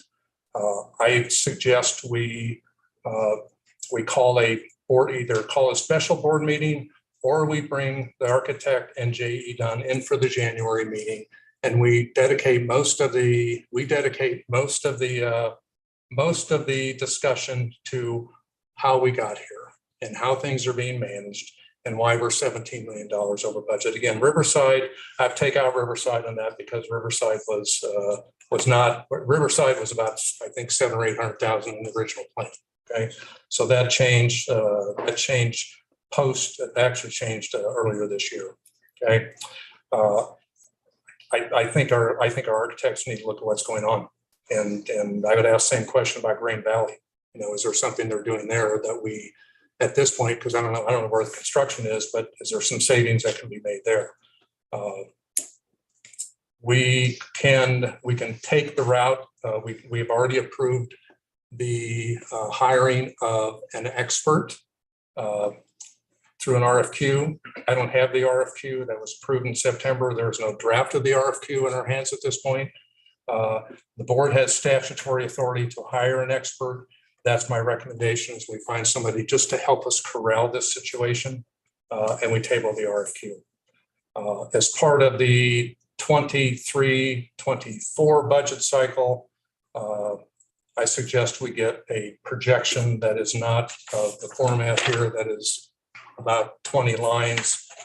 We get something that is robust and detailed and comprehensive in terms of the revenue and cost analysis. So we know what it costs us to run a branch. We know what it costs us to staff branches. We know where our projected replacement costs are, and we can make decisions. We can make decisions with better accuracy. Projections are never perfect, but they are a better tool than adding 3% to revenues and 2% to expenses every year. That's where we need to go. And that's the direction I have been trying to get us to go into. That is not an easy task to complete, and it takes time and it takes some cycles. So that's where we are. As I understand, Prop L was originally a 10-year plan. Is that right, Brent? Prop L funded buildings and funded services and funded the whole. Well, it was a permanent, I mean, 10-year. the capital plan was, the capital plan was 10 years. What the idea is that we were able to collapse it down into 6 years, and actually getting it down to 6 years saved us many additional costs. Right. That if we had done it over 10 years. So we took 10 years and we've done it in 6. Okay. So to me, I view that as an achievement and accomplishment to the benefit of the. But have we saved anything? Because it isn't sounding like we saved anything. That's the question. Have we really saved any money? Because we spent, for spending 130 and our budget was 113. We spent $15 million. So let me finish. Okay. As again, I recommend we table this, especially we have a new CEO coming on. Okay. I think he should be part of this process and part of this decision. And again, the 520, I'm not going to speak for Dunn, but I think we should figure out how to deal with 520. If costs are moving at that rate, there's something else going on. That makes no sense to me. Commodity prices are coming down. I know labor prices are tight. I'm about to be kicked out, but I want to ask you, why did you lower the levy? Why did you lower the levy? I'm going. I know. So those are my comments. We have a funding issue, and it's not something I can solve for finance. I can solve tonight. Yes, please. Sorry, I just want to ask a question. I didn't know if Susan or you had something to add, or I know that you wrote a letter to us on Friday, but I didn't know if you had something to add that you wanted to share. As far as what? I don't know. Can I answered additional questions from Ron and Michelle this morning on this. You guys need to know that most of us on senior admin were not involved in the construction process until Steve retired. So I'm not making excuses, I'm just stating facts. We're learning as you are learning. I think that struck me as two things hit me. It was like hit by a train. At 54 minutes into the finance committee meeting, it was the first time from my time on the board, I found out that there was a deficit in the budget of $8 million. I think 54 and 58 seconds into it, there was a question from Michelle to Jake and Susan. Is it true that there is a financial hole of this amount? Both in Jake and Susan said, that's a correct statement. So the question is, when did we know about it? So I was in touch with Susan. I said, when did we know about it? When we're $1 million down, or $2 million down, or $3 million down, or now we're $8 million down? That money, Riverside is my branch. I go to Annie. I want Riverside built bad. Where's the money? The money was spent. When did it come to the senior executives? A couple months ago. So, Please. so why? It's like, I'm just saying, executive, in terms of, blame or whatever, that's totally unfair. In terms of being not in the dark, but unknowing, we're all in that boat. So people knew, why did the dashboard not match both? Who's responsible for the dashboard? Former CEO. Well, and Jake too. If we want to go through I am trying to find my email that I asked today, just so people are, because the questions I asked were, when did staff know about the discrepancy to the Propel plan? When did they bring it to your attention? Who was in charge of the dashboard placemat that was given to each member, and who was keeping it accurate? And why has the RFQ audit for the Proposition L funds not been completed? The answers were June, when Gordon pointed it out, at least for me. For Jake in June, before Steve left, Steve and Jake reviewed everything and both thought we were okay. Steve prepared the attached spreadsheet and sent it to us, senior leadership, on June 17th, 2022. Then there was some about, what the tabs show and all that. But at the end of the day, that was June. We're in December. When I asked who was in charge of the dashboard, Steve and Jake. And why hasn't the RFQ been done? Jake has a draft, as mentioned in the finance committee, but it's been set aside. I mean, at some point, if we're this far over budget, I agree, we need to build these buildings. But we also have a responsibility to the taxpayers to spend their money wisely. Clearly, we haven't done that. And I challenge, I would like someone on the board to tell me that we have, because it's 17 or 13 million or whatever it is over. How can we say we spent that money wisely? And I would love someone to tell me. Please, someone explain to me. And for our visitors, I mean, I want to build these buildings too. Absolutely, I do. But how can I sit here and tell you that we've spent your money wisely when we can't even get an accounting of how the money has been spent, and we've asked? So, no, it's not a personal problem. We're all taxpayers here.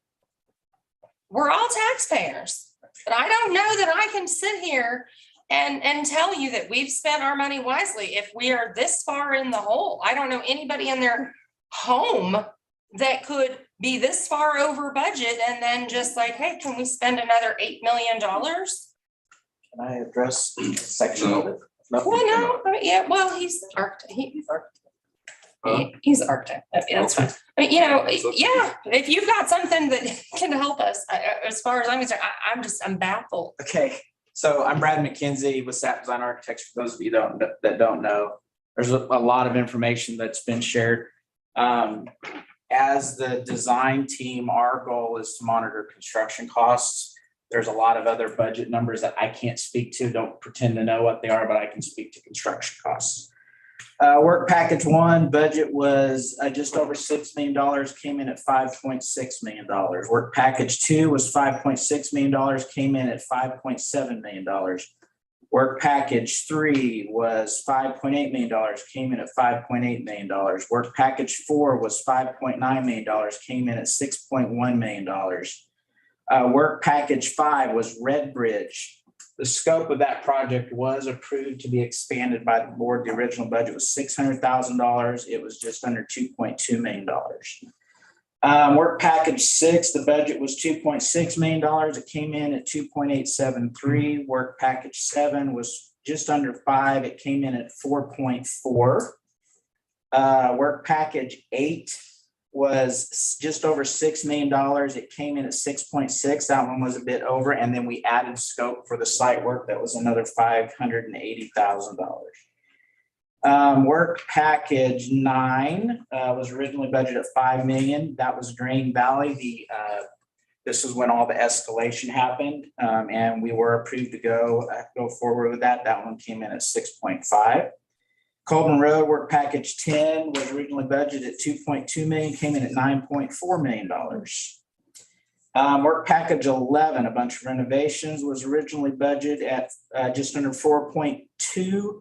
That's the one that the scope was changed drastically for Blue Ridge to add the elevator And for Grandview, that was a major addition. So that scope was increased by a couple $1 million, came in at 7.8. Let's see, North Oak was originally budgeted at 5.6, came in at 6.8, but again, we didn't spend money on property. So that was $750,000 that we saved on that one. And there's other cost savings from land. East Independence was originally budgeted at 6.4. We're talking today about approving it at 6.5.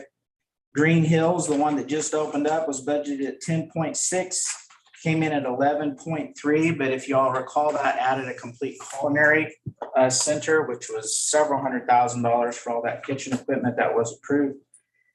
And then Lee Summit was originally budgeted at 3.76. I take full credit for that budget being off. We had a spreadsheet and it missed $1.7 million for an addition in the original spreadsheet budget.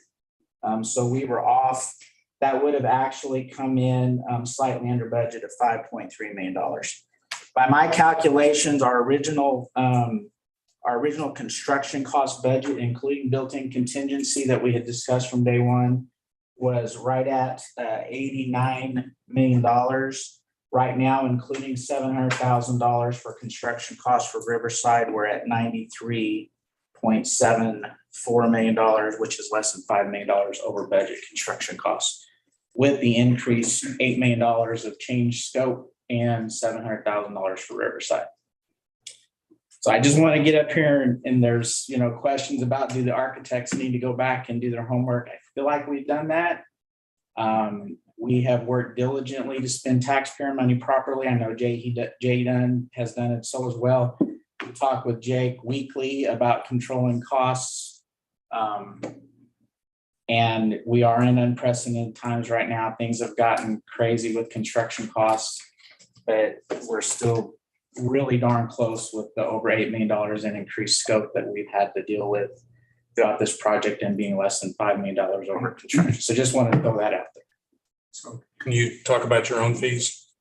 Sure. Original budget versus how do you get paid, first of all? Our fee is a percentage base and we donate a portion of it back. Okay. So what does that mean? What's my net cost? 8.7% of construction costs. Okay. So how much have you, what the original budget for architect on this project was? So it's gone up by 8.7% of less than $5 million. That's what our fee is gone up. Well, for over budget, where you're getting 8.7% of the excess. Which is just under $5 million, correct? Yeah, $4,826,940. But that's different numbers, but that's okay. So, okay. Okay, so that doesn't, I mean, I understand what you're saying. That still doesn't create $13 million out of thin air. Okay. Yeah, and I have no idea where that comes in, because like I said, the budget, the total project budget was 114, and there's a lot of other costs that come into play there that, again, Steve and Jake and staff and everybody take care of, and I can't speak to all that stuff. That's not something that we control. No, I'm suggesting you should be charged furniture. And we have actually helped with furniture, but yes. So the question now is, we're sitting here with East Independence of whatever it is, 6.5 million, that in the original plan was supposed to be under 6 million. So what happened on the design phase that took us in excess of what we originally planned on spending just 6 months ago? Because that was the number that was put on the table 6 months ago, was $6 million. Yeah, I believe it was 6. So, and by the way, the same thing, and we'll get to Riverside is not an issue tonight, but the number that's on Riverside at this point is almost $6.8 million. Correct. Okay, so it started off at 3.5 million 6 months ago. It's doubled. So East Independence, I can speak to that. Our original budget was 6.2 and we're at 6.5. So we are over a little bit. Part of that cost is because of additional electrical work that is required. And then there was also a savings of land acquisition, didn't have to purchase land. So we're talking about construction costs. Okay, so construction costs went up by about $300,000. Again, escalation it's a looking glass. We can't guarantee what Also, it's escalation. based on your design too, correct? It is based on our design. That's correct. So I think that's the question. What happens to the design? How do you engineer this back down below 6 million? We could cut scope. We could build a simple square rectangular box like some of the libraries used to have. The board has urged us on many occasions as the building committee that we don't want to go back to the types of libraries that we've been replacing. We want libraries that are welcoming and inviting. The library isn't just a place for books. I saw that your chart about, the number of books checked out and the number of materials checked out is decreasing. Libraries are providing a lot more services than that these days. You notice Colburn Road had a huge tick because the services that it provides are stuff that the community needs desperately. So the library building itself, the facility has changed from just a place for books that it has a lot of other services. Part of the design is providing space for those services. We have tried very, very diligently to maximize the efficiency of the design, working with J.E. Dunn, changing parapet heights, changing materials, getting rid of materials that have gone up in costs. We're having debates on a weekly basis with J.E. Dunn about what does this material cost? What's the better material to use? How can we save money here? We're doing that on Riverside right now, trying to get that cost down as close to $6.2 million as we can. Right now it's tough, but if you look at pre-escalation, we're under budget. It's these last few things where things have just gone crazy, and we're construction costs budget. So who's in charge of construction? Tell me that. J. Dunn. Who oversees the construction process? So Jim Coulter is the primary project manager. Is it J. Dunn, or is it Jake, or is it you? Or is it all three of you? Well, J. Dunn is responsible for construction. We're the owner's rep, so we oversee the process, but we're not responsible for keeping track. So you're not on site inspecting? No. Make sure it's done according to plans. Architects do not do inspections. We do observations, and because we can't be there all the time and see everything that's done. So we can't do that. So J.A. Dunn has to be self-policing. To a certain degree, that is correct. So if things are changed, they just make changes, they get approvals, you have to approve things? If they request a change, it has to go through a process of submitting a request to us, and we approve it to the owner. Does that have additional costs, or is that in the GMP? If they're wanting to make a change, there's no additional costs in the GMP. That's correct. So are there in this 100 pages of detail that we received, how much of the current costs are change orders or overspent? The only change orders that we've had has been for unexpected items, like at Green Hills, we ran into a bunch of rock that added like 380,000. I don't have that number in front of me. It added an extensive amount of cost, and there was no way to foresee that. We even had geotech reports done. When they drilled down, they didn't meet resistance, which means that the stuff they were going through could be excavated. Turns out it was solid mass rock, and it had to be jackhammered out, and it cost a lot of extra money. But most of the projects have actually ended up with a credit less than the GMP.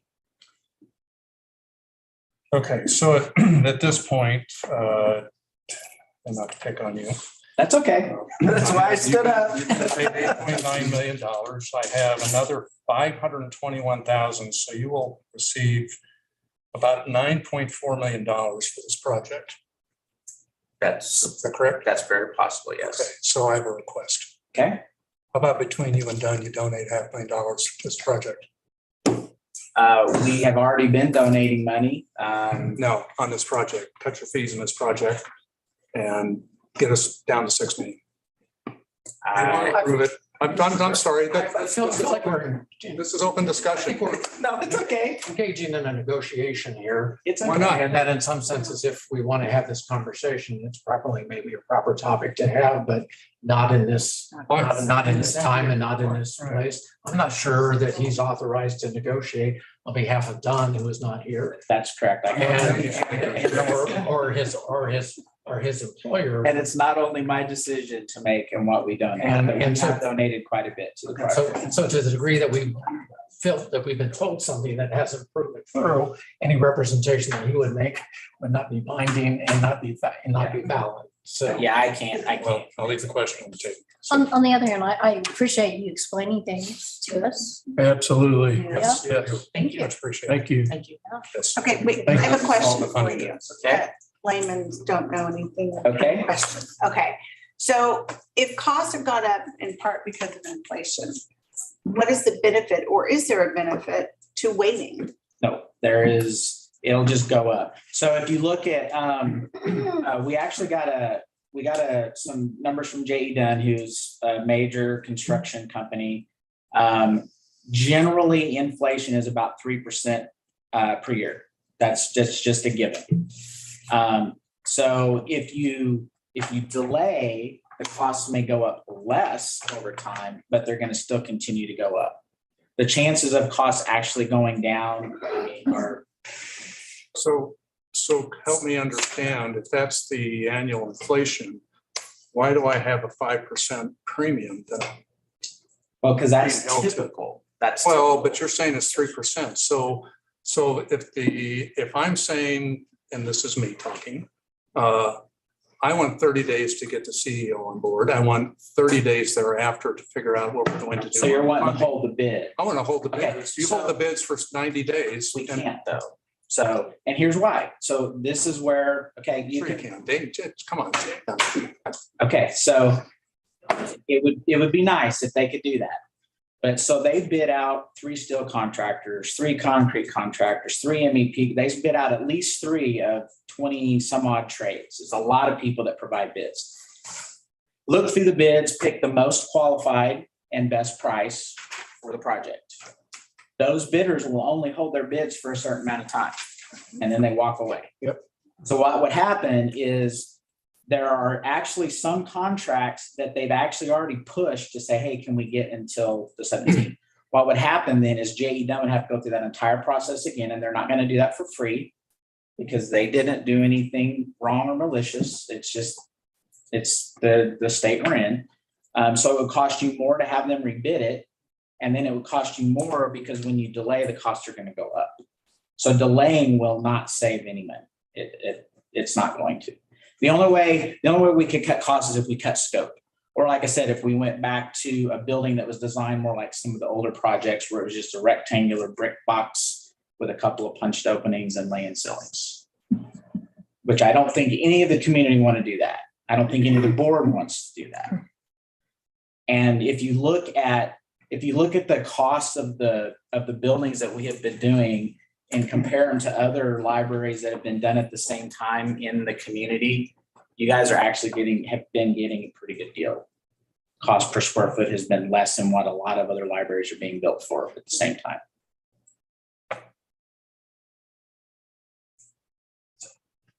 Thank you. Thank you very much. Thank you so much.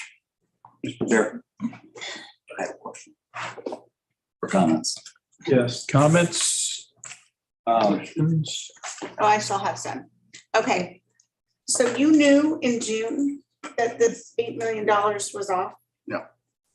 No. In June, when I went over the numbers with my boss, the director, we thought that we were in the right spot, that there weren't any other, there was no issues with that. In fact, as I'm looking forward to it, there is some quantitative difference between the numbers that Gordon was talking to and the numbers that I have. And of course, that's a gentleman's argument, whatever you want to go forward with.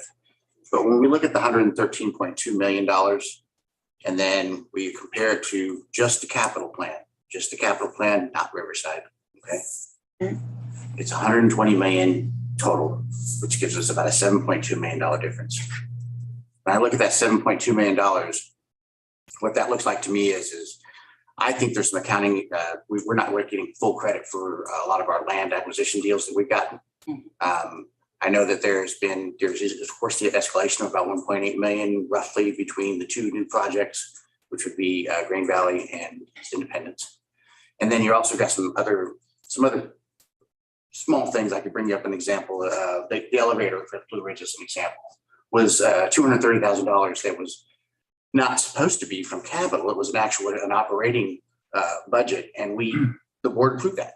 And so there's several other items as well. So when you look at that, we're not actually 16 million to the bad. I'm not sure where the 16 million cost comes from. I know there's 8. And then there's 3. To me, that makes 11. Although that 3 just got taken out. We've been using that number for the last, I don't know how long. And so that's. With all due respect, I'm using your numbers. There is no disagreement. One of the problems we have had is that you're using data that is coming from somewhere. And Quan has the bills that have been paid. And not until the last 2 or 3 weeks have those been synced together. Okay, so you may be looking at something, and at this point, as I said, we don't even have a complete analysis according to what the board requested.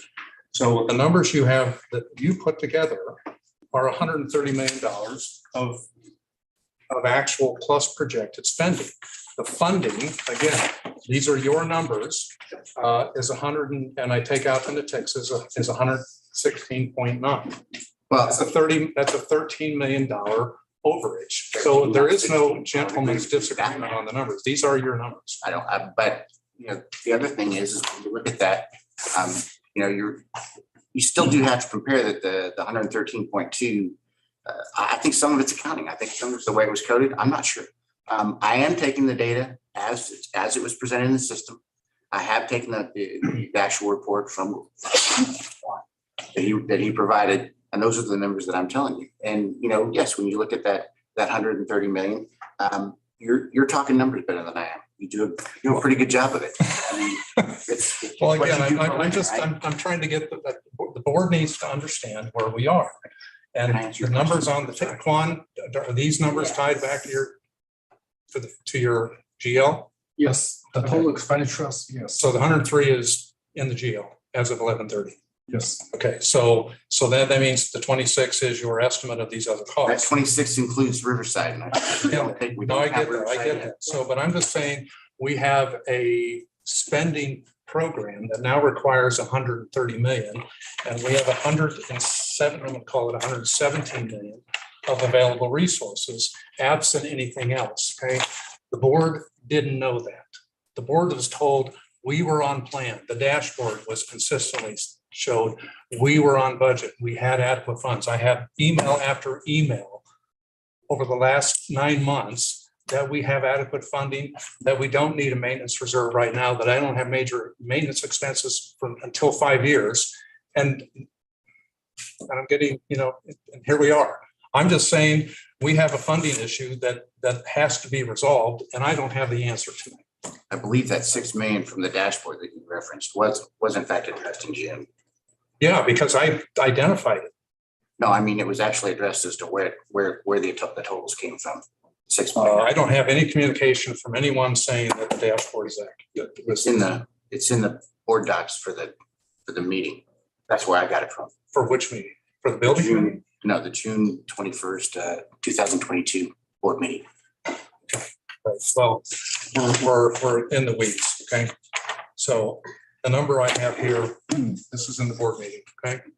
And it shows that we should have had the projected capital fund balance at the end of 23 would be right at $9 million. The end of 24 would be 3.7 million. That is what it showed. 11 million. Okay, All right. can I just back to the big picture that we need? The big picture is that we need to vote on the East Independence, right? Tonight, is that on the table? Is that we need to vote on that? But it's almost like we have two separate things. We still need to understand why our accounting is so off that it's either $9 or $13 million off. We have to address maybe both of those. They're somewhat related in that some people may want to wait on the East Independence. Not that, I don't think anyone wants to do away with East Independence. I think it's just a matter of when. When can we do it? Can we do it right now to save money, or do we do it in the future? So we have a few things to, I mean, I just think we need to just keep these big pictures in mind. So let me just say, from what you're saying, in corporate America, they have promised to give us this price right now. They're saying that in 1 month, it's going to increase 130,000. Whereas if we lock in the price today, we're still going to build it. We can still do negotiations. As far as I know, Brent, if we do something and the new CEO comes in, they can make adjustments, correct, after a month? Or are we locked in 100% to this and there's no changes that can be made? It does not preclude, it sets an upper limit. There have been several projects that have come in less than guaranteed maximum price. So if the desire is, can you go in and save certain, strive for additional sort of savings? You know, that's a conversation that can be held that's sort of appropriate. I want to make two quick comments. One, I believe in markets, and you don't know what the market's going to tell you till you go to the market. So when you say, well, the budget here says it's only going to be $6 million, and then you go to the market and the market tells you something else, that in some senses the market is sending you a signal is that the costs aren't what it is at your cost. Doesn't everybody in the room want to pay what they used to pay for milk? You know, and your family budget has milk in at a certain amount, and then we're going to, you know, this is historic hyperinflation. And I just cannot say that enough. And you either believe that you can cover, and we're so smart and we can find our way to a different outcome than anybody else that is having to deal with hyperinflation. I believe that we've endeavored to do the best that we can. And one of the things, and actually I'm interested in hearing from other board members other than myself and those who have spoken, because I think it's important to hear from everybody on this. I also want to point out, this is in our staff memo. We act like we're broke, but we have reserves that are 55% of what it is that our this is 32 million. Our policy says our reserves can be anywhere from 20 to 50%. So the staff is recommending is that we top up the building capital account by reducing reserves to 40%, which is a manageable thing that we can do. And that would make $6 million available to fund some of these things that we're sort of talking about. So we want to talk about how it is that we are overspending here, but nobody wants to talk about how we're overaccumulating over here. And so, and that's overaccumulating even in light of the voluntary reduction that was approved. So understand clearly, if we're tight on cash, some of this is created by decisions that we have made and decisions that we will adhere to. And as I said in my comment, it's not a problem to be accepted, it's a problem to be solved. So anyone else, Joycelyn, would you? Bob has been waiting to speak. Bob? Just as everybody knows up here, I have been on the board a grand total of about 30 days. And I didn't bother to check past 40 records and so forth about what my now new colleagues did or did not do. And it wasn't my concern to get the back records. Now, what I have questions about though is if I do want to talk about what the staff has proposed. So one of the questions I have is, I certainly appreciate the architect's presentation, and I guess I don't know why the board in the past hasn't tracked these projects and talk about overcosts today. I don't know if it was talked about 2 years ago or not, or 3 years ago, or whenever these projects landed. So I don't know why it wasn't looked at as closely as this project's being looked at. I know we had the property tax rollback, and I know what I gained out of that, which wasn't much. But do we know about the top 10 property owners, what type of savings they received in the property tax revenues? Anybody know those? I mean, I know the top 10 of who they are, but do we know what they received? Reduction. In the moment, no. And then one of the things that, and then I want to get to staff suggestion. One of the things that has concerned me is, I know I've had some history with the legislature, and frankly, when here in the last 10 years, the public, the electorate has adopted issues. The legislature doesn't seem to like them, so they will change or redraft if it's an amendment to the Constitution and bring back something else. And I am one of those that has grown tired of that, and I really want to listen to the public. I was involved in 2016, so I know what we promised the people in 2016, and I think we need to do something about it. And now with this presentation of, we did look at some of the expenditures in the past few years. I don't really want to wait on this, but I do want to talk about, though, options in addressing liquidity. So I know what we've been given. So if all of these 1, 2, 3, 4, 5 items are addressed, what type of revenue increases could there be available for capital purposes?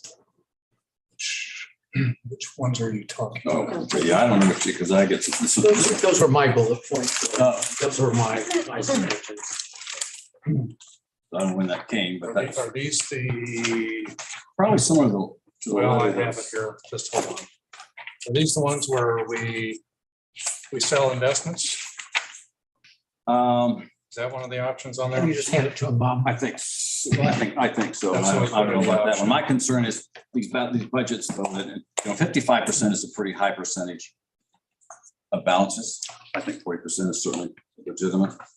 And I think there is another one also of a transfer from unassigned fund balance, or is that?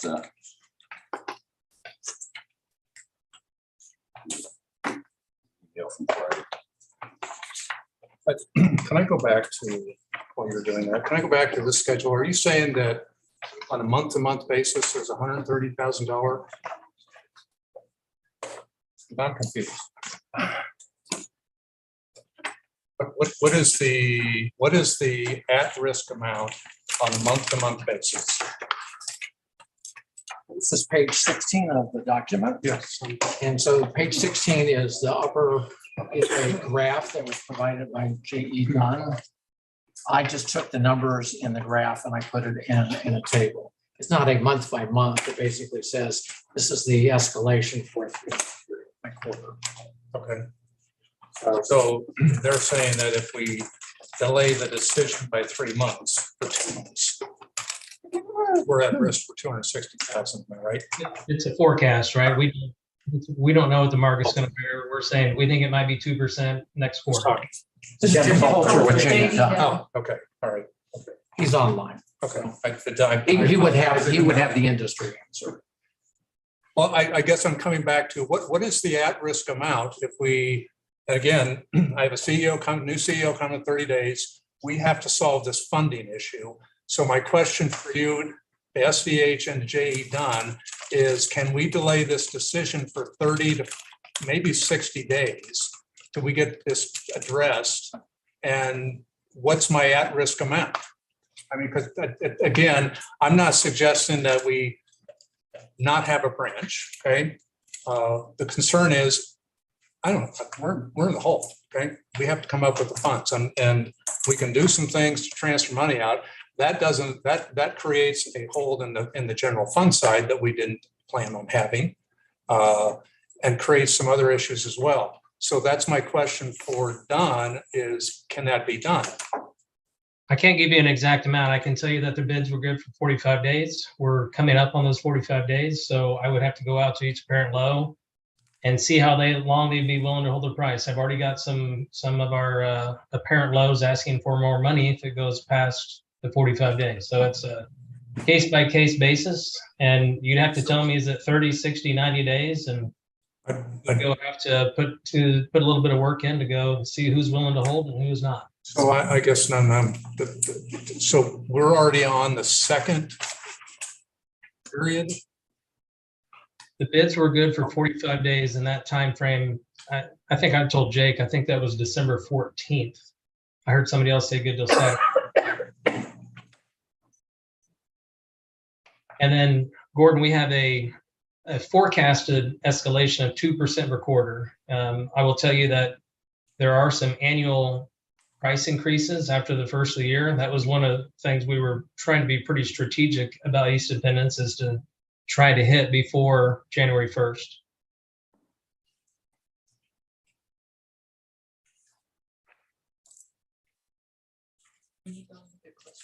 No, I was not. Thank you. I wanted to then ask you, someone, I now have what was sent to us Friday. So we're talking about a one-time transfer of 8 million from the operating fund to the capital funds. Estimated revenues about 2 million over and above what was originally anticipated. I assume that's from incentives that are expiring in the district and coming on board. Is that correct? Yeah. So all incentives are primarily TIF, or is that, do we know? It's a variety of abatements Right. in construction.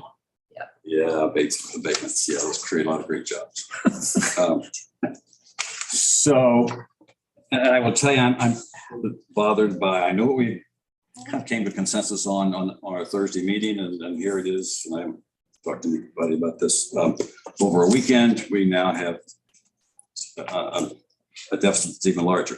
Point being is I'm willing to at least talk about some of the options that staff gave us in the proposal Friday. And there is no question in my mind, having built houses for a while, that there is no way you can produce, if you can get an estimate for 60 days or more. Of course, these are all collectively bargained. I assume every craft involved is organized. Is that correct? No, they're not all organized. All I can tell you is commercial projects that are not unionized, really? Yeah, all they have to do is pay the prevailing wage. There's union and non-union. Oh, okay. Yeah. Only thing I can tell you is it's never been harder to buy construction and hold prices more than it is today. Yeah, Mike, I would agree with that. Trending better a little bit, but it's still not perfect. Well, and I don't want to wait because I think it's going to be more expensive. And we do have some alternatives for moving money from our general revenue to, well, our operating revenue to our capital funds. And I'd like to go forward with that. So it's really all I have right now. I'd like to speak. Thank you so much. One thing to keep in mind, the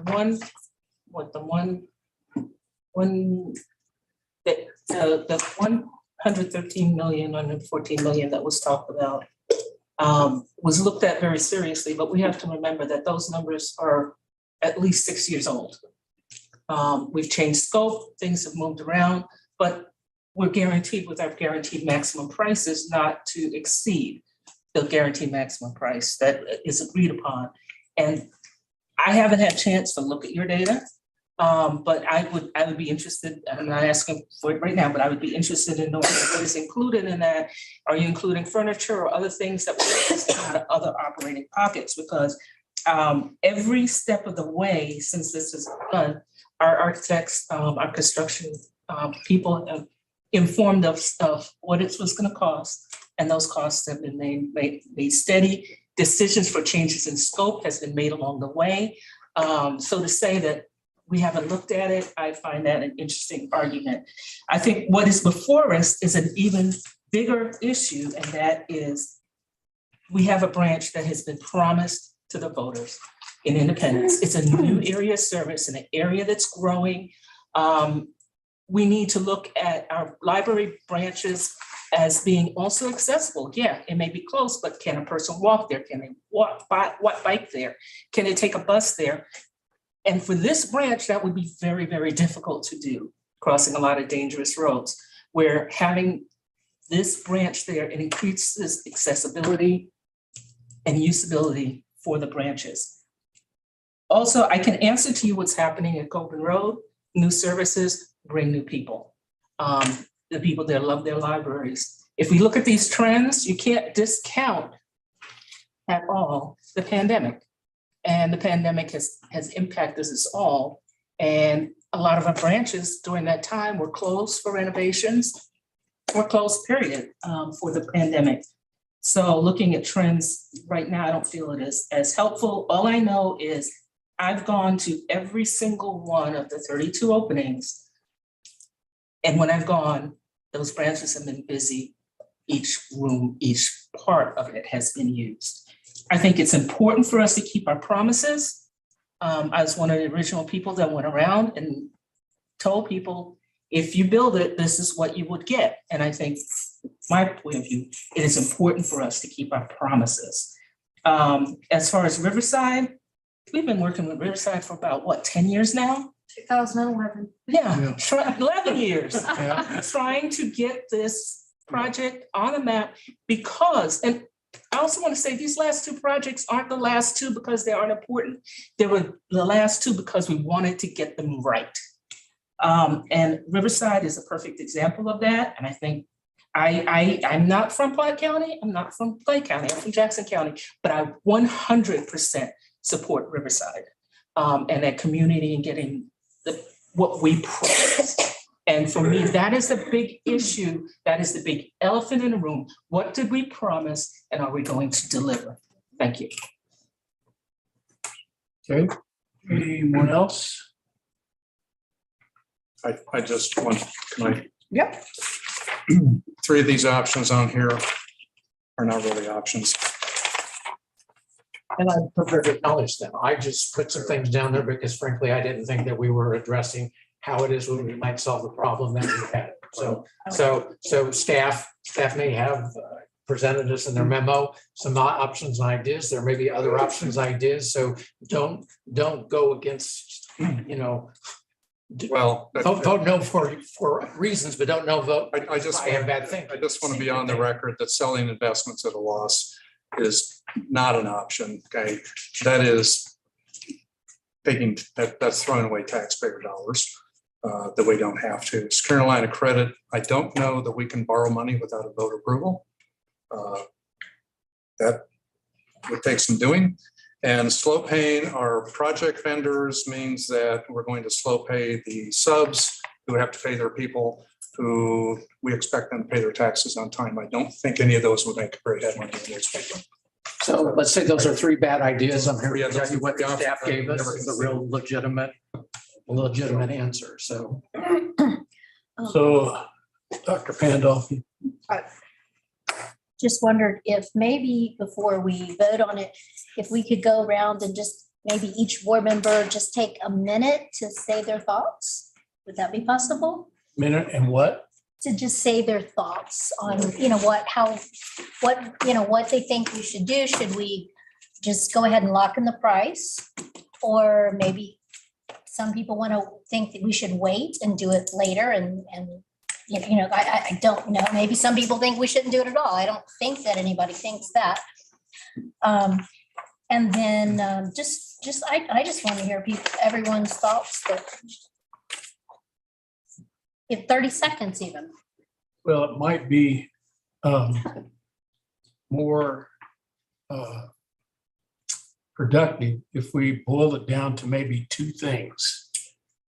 If I could, and I'm going to throw these out in Ron's absence, but as we've gone around and we've heard everything going on, we have two situations. We have East Independence, and we have a problem that Gordon has addressed very adequately.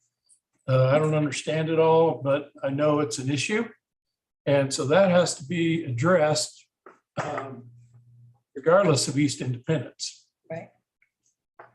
And so I see it as we have two issues on the table right now of those things. So a vote on East Independence and also another, I don't know whether it would be another vote on Gordon's. We can't vote on that because it's not on the agenda. It's not on the agenda. So you can't vote on it. Okay. No, there's no. Right. So, I mean, but that has to be addressed. And somewhere down the road. Absolutely. Well, we're 13 million over budget. You can't, it's, I appreciate all the time. Elephant in the room. I'm sorry. Yeah, I appreciate all the time. Bad news, but we're 13 million over budget. Yes. I guess here's, obviously I want to build these branches. I'm just gonna put it out there that I'm gonna demand that we need to do an audit. Yes. Whether we call the state auditor, whether we do, I don't understand why the RFQ hasn't been done. I don't understand. And frankly, I think it's disrespectful and I think it's insubordinate that it hasn't been done. I don't think it would take that long. And I think we owe it to the taxpayers to prove how the money's been spent. And if staff won't do it when we've asked, when we voted for it, then I say that we call the state auditor and we ask them to audit us, because at a certain point we have to do something. So I don't know how we go about that, but I do know that I've spoken with one of my commissioners, and I mean, we can't have numbers like this. I mean, maybe I'm wrong. I mean, clearly everybody else seems, or not everybody else, but there's other people that seem to be okay with that. Because it seems to me like several people are okay with the fact that we're this far over budget. And I mean, Joycelyn, yes, we were given numbers, they were wrong. They were wrong. I mean, clearly we're over budget, and what we were given in those meetings, I was in them too, like they never said that. They never said we were that far over. So how you can sit there and say like we weren't, they were clearly wrong. So that's frustrating to me that like people don't see a problem with that. Obviously we need to do these projects, but how can we be this far over budget? And I mean, I just, it's maddening to me. So now we're just going to go, yes, we promised it. Does it have to be right now? I don't know. I'm back and forth on all of this. But I guess we just need to spend more money. And we're already in a hole. Spend more money.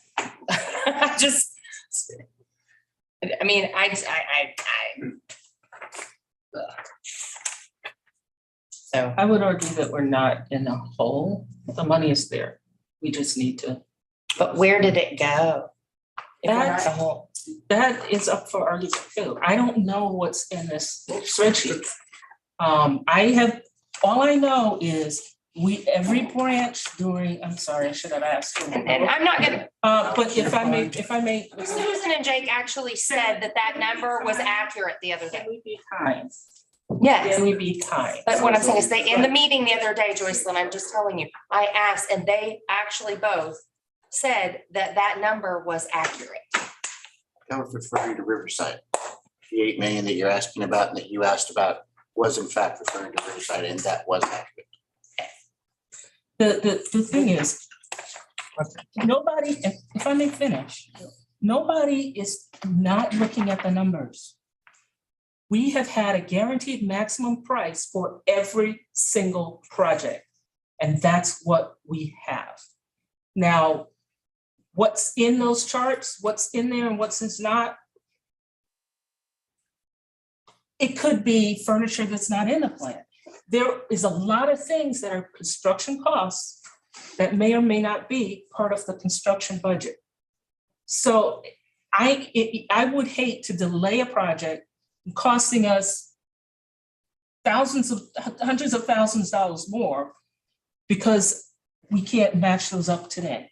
But I have confidence that we will build the guaranteed maximum prices. That for me is enough for now. Okay, go ahead, Gordon. The numbers that are in here are coming off the general ledger, are they not? Yes. So they $103 million. $103 million. So far, yes. Part of that has been audited, okay? And I'm not going to give the audit because the auditors don't double check every invoice. They look at, they look at a sample and they're done, okay? Jake, with all due respect, this is your schedule, okay? I didn't create any of these numbers. I didn't create the dashboard. I'm taking the numbers that were given to me by you and apparently the former CEO or whoever put them together, okay?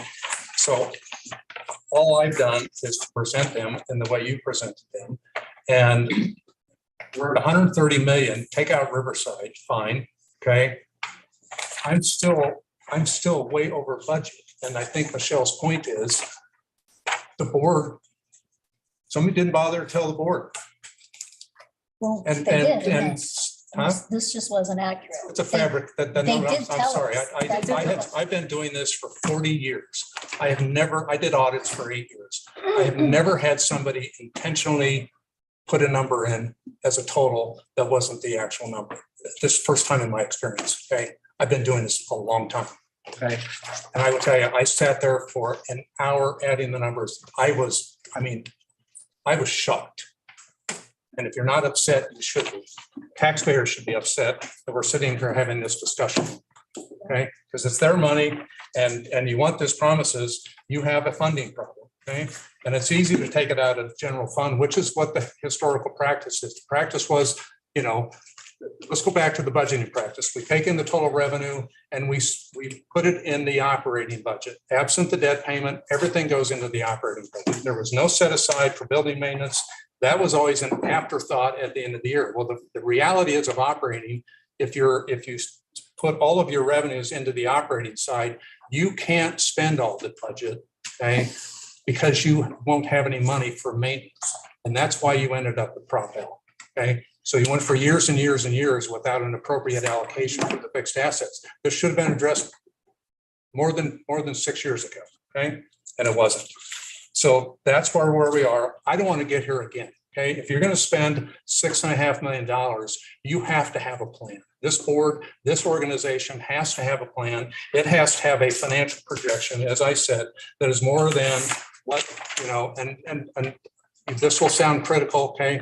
But this is an elementary projection. This thing warrants something that probably takes about 80 to 100 hours to build. And then you have a tool you can use to plan and manage from. We don't have that. And when you put a facility up there, you have future maintenance costs. That becomes a burden on the taxpayers. Okay? We have to take that into effect. You put operating expenses out there of $1.5 million, you have future cost increases. That has to be taken into effect. Okay, you have a revenue side that's based on interest rates and valuations that can be a total disconnect from the side of inflation, because your inflation is already starting to hit you. And if you get out over your skis, you won't have enough revenue. I don't care what your levy rate is. We have to get our arms around this thing. And saying the numbers don't match up, with all due respect, Joycelyn, I have studied this. I've studied this for, I can't tell you how many hours I have into this organization in the last 9 months. Okay? The numbers are accurate. Yes, Lauren. Can I just ask a question of you, sir? Yes. Sorry to pull you into this again. No, it's fine. So That's why I'm you here. gave a lot of numbers fast and I was gonna write them down, but I couldn't. Okay. At the bottom of your list of numbers that you had, what number do you show that you're different? $4.8 million. That's including the construction costs and the contingency that we had budgeted from the beginning. Okay, and that is through which branch? Does that include the last two or that? That includes the 700,000 for Riverside. The 700,000 for Riverside and then I'm sorry, that includes 7 million for Riverside. 7 million for Riverside. And again, I'm talking just construction costs. There's a lot of other stuff that goes into the Prop L $114 million budget besides just the construction costs. I'm speaking just to the. But you were like, So I mean, I know some of them we voted on, like, I know we voted for changes for some of those, like we added this and we added this. Correct. But like when you were saying like this one was over, this one was under, what's the grand total, like excluding the last two libraries? Is that the 4.8 that you're saying, or is that? The 4.8 was all of the projects GMPs to date, including East Independence, plus $7 million for Riverside. And that put us at just under $9.5 million. I'm sorry, $95 million. Yes. you said the project contingency, you included that. So you took 100% of the project contingency as part of the construction budget. It was construction contingency. Okay. Yes, it was. So the 5.227 is equivalent to $104 million. So 5% of the 84 would not have been 5.227. So if you're allocating that contingency to me appeared to be just an overall contingency that would cover everything, including fees and furniture and IT equipment. When we go back and look at the original budget we And I'm had, coming in on the back end. right? When I went back and looked at the original budget that we had put together, there were several different line items. One of them was construction contingency. One of the things we talked about early on is we would hate to tell the taxpayers that we had $2 million that we could have spent on buildings that we didn't. So we've been trying to budget spending all of it. And then again, there was about $8 million worth of added scope that the board voted on. And we don't exceed the budget, the construction budget, by that much. And I'm happy to send you the spreadsheet. And again, I'm looking just strictly at the construction costs. I'm happy to share that with you. So I just want to add something from my little time on the building committee, and Brent, you can correct me if I'm wrong. I don't think his numbers take into account though, like the money we saved other places, does it? In my comments, I said that we save money on land. We had some projects that came, in some cases, we use that and apply that to particular sort of projects. So, I could give you a couple of. So this 5 million about that he's saying would actually be a lot, I'm thinking, by what I heard, on the building committee, I think that would actually be a lot less. I mean, it'd be a lot because we saved a lot of money in other places. Is that your numbers aren't? So you're playing the shell game. No, I just want to know. I know, but so here's so on here the schedule, not to interrupt you. And I think we just need to figure too. We have furniture, technology, moving and storage. The land is right on budget. The land is 5.4 million. Okay, that's the number in the budget. These sell existing is unfortunately in the original plan, I think counted twice. In this plan, it's counted correctly. Okay. So it doesn't change the numbers where we are. So right, but it in a sense, it's like we should be actually closer than. Well, I wish we knew that. Right. Okay, because if we had done the accounting all along and if we'd done it, had the information earlier, we would not be having this discussion. So we have money in the funds. To your point, what you said, we have the money that we. In the Mid-Continent Public Library finances, we have funds that can. And then if we proceed, then we at some point will have to look at these other suggestions and think if we need more money and just figure out where we're gonna get it. Well, I'm sorry, but we have the money to do what they're asking. The short answer is yes, we have the money to build the library based on current price. I'm not sure if we have the money to operate the library 2 years from now. Okay, so if we vote now, we are simply voting on whether we go forward. That still gives us the option to come back at a later date and adjust or make changes or. Well, if we vote to go forward, we have to go forward. No, I know that, but we're voting to build. But are we locked into, say, the architectural plans, or can those be changed or modified to lessen costs at a later date? My understanding is we're voting on I'm asking you. guaranteed based on the build that's been presented.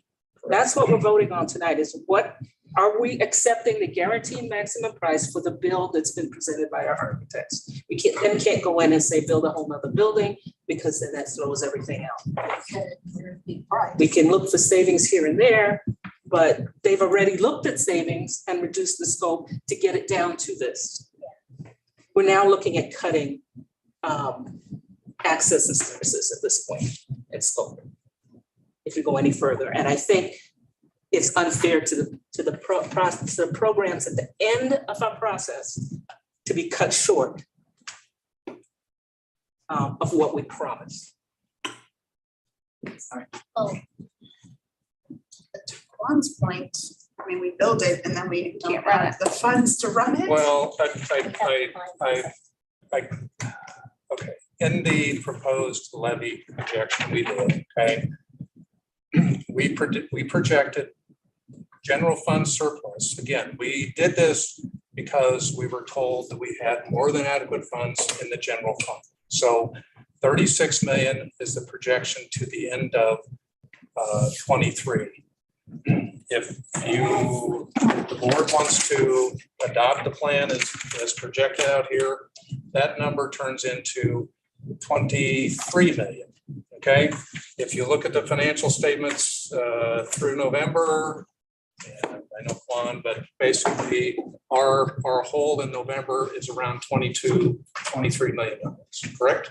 Yes. Okay, so you basically have to go hand to mouth during the months of October and November of next year. That's what's going to happen.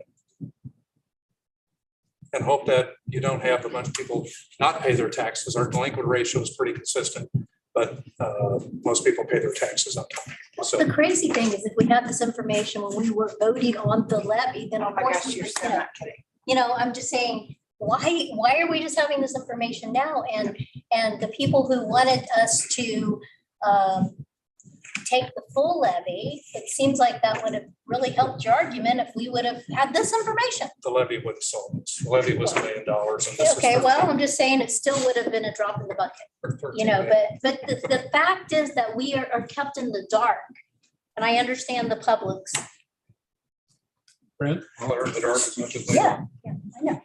So this is excruciating. Yeah, it is. In some ways, and so I want to get that, but I want to hear from each of us whether we're committed to build a branch in East Independence and whether we're committed to build a branch in Riverside.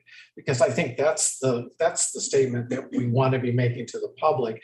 We can figure out how to do it, when to do it, what it is that it looks like. But if the answer here is, well, we're not going to build one of these things, I think I think the public, particularly for people who've sat here and listened to us talk, are we prepared? Well, and others who may be online or others who may be reading about this, I've heard it in kind of passing sort of ways, but I want to hear it in kind of a direct affirmative sort of way. Are we prepared to build East Independence? And are we prepared to build Riverside? My answer to that is yes and yes. So, My answer to that is wholeheartedly yes and yes. Yes and yes for me. so as a point of order, can we go take a vote? Poll It's a struggle. around there? Okay, so y'all be willing to do that, and let's take a vote on Brent's question. Just take the vote. No, Why? yeah, it's. Riverside's not up. Riverside's not on. Riverside is not a motion. We don't No, I have- know. We don't have. I'm asking for, Can we- I'm asking for the sense of the word, because I think, you know, the adage is if you have a will, you'll find a way. If there is no will, I'm pretty damn well persuaded we won't find the way. So this is a gauge of the board's willingness to build a new branch in East Independence and build a new branch with the investment that we receive from the city of Riverside. So I'm just wanting a sense of the board. I'm not asking for a formal vote. Rita, did you? I think we all have the will to do this. We made a promise, and I think we do want to stand behind our promise that we love libraries or we wouldn't be here, and we want Exactly. to see them move ahead. On the other hand, when you have a personal budget and you say, I'm going to have to postpone this a little bit because I don't have the funds for it, that doesn't mean I'm dropping the project or that I'm going back on my promise. It means that we have been hit hard with a funding problem. I think we've got to look at our overall promises in light of how can we best fund them. And if we say yes, then we're just going deeper into the hole. And I don't want to dig myself deeper into any hole just because I've made a promise. And I don't want to dig the taxpayers deeper into any hole just because we've made a promise. So I think we've got to separate the two. We can't say, yes, we'll go ahead and then dig ourselves in deeper. Well, it might be good just to hear from each one. This is not a vote on East Independence, Riverside. This is just saying our commitment, really, is all we're stating as the board. So I'll go. I'm sorry. Yes, I am committed to both of them. And I mean, I don't think there's anybody more dedicated to Riverside than me. Dear God, I want that thing done. I don't know, I might be more. I don't think you have not been here. Those of us that have been here longer, you have, we want that thing built. You've been through all the iterations. Oh my, for the love. Yes. So have you.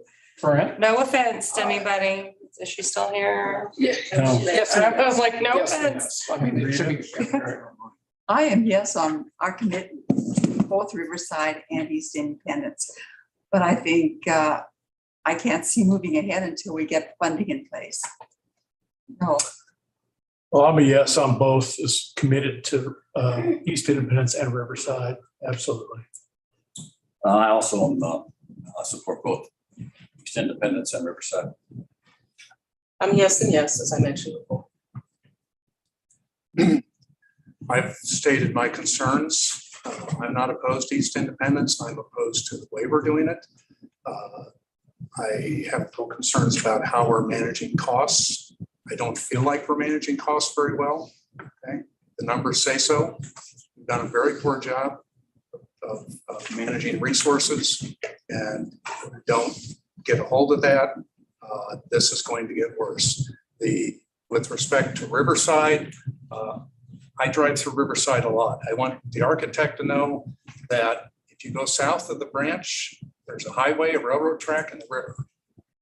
So what you build in Riverside needs to take the topography into account, because you don't have the density of what some of the other branches do. And that's a real concern of mine when I see $8.5 million. By the time it gets done, it's probably going to get higher. And that is a major concern of mine, that we are overbuilding Riverside. We have a contractual obligation, by the way, to do Riverside. Okay, we have a clock ticking, as I understand. Is that correct? We have a lease. We have a lease, but we don't have to do a fire drill in Riverside. Am I correct? No. Okay. So those are my concerns. No, I'm in favor of doing Riverside, but do Riverside in the right size and the right way. Okay. A half a mile south of that branch is Kansas. Okay, yeah, I think totally on board with both of them. My concern is that we have got to figure out why our accounting is so off, and I hope we can do that very, very soon. On the other hand, my concern is that I don't want to lose that locked in price either. And so I don't know, I feel like, which way do we go? We don't want to lose this locked in price. But we have such a problem on the other, so that's where I think the big problem is, that we've got to have the wisdom to figure out in a few minutes. I am definitely a yes and yes, but I do want to just add, holding off. You say you're concerned about taxpayer money, and we have a locked in price. And if we hold off and they rebid the way that inflation's going, if it came back, if it's 6.5 million now, and if they come back and they go to all of these people and they know how much they can demand, it could go up to 8.2 just like that. And the money that we have just cost the taxpayers by delaying that. The reason why we had this special meeting is because they've extended the deadline for us to wait for this meeting. And I believe that we need to proceed. I do believe that we need to have the money somehow figured out what that is. I'm not saying that we avoid that, but I do think we need to proceed with something that we've already committed to. Oh, well. Yes and yes. Okay. Is it run online? No. No. Okay. So can we call for a vote, an official vote? No. Is that what we need to Just do? call the question. Have we made the motion? I haven't even made Motion, so, so I will read the motion for East Independence. approval of a recommendation from the building committee to the full board to accept work package 13 East Independence for the total guaranteed maximum price of $6,549,810 to be paid from the capital projects fund, and approval authorizing staff to draft a notice to proceed. That is the motion. And it doesn't need to be seconded, right? Since it came out of. Yes, the- it would be We seconded. We need a motion. So you made the motion? Motion it. I didn't make a motion. I'll second that motion. All right. All in favor?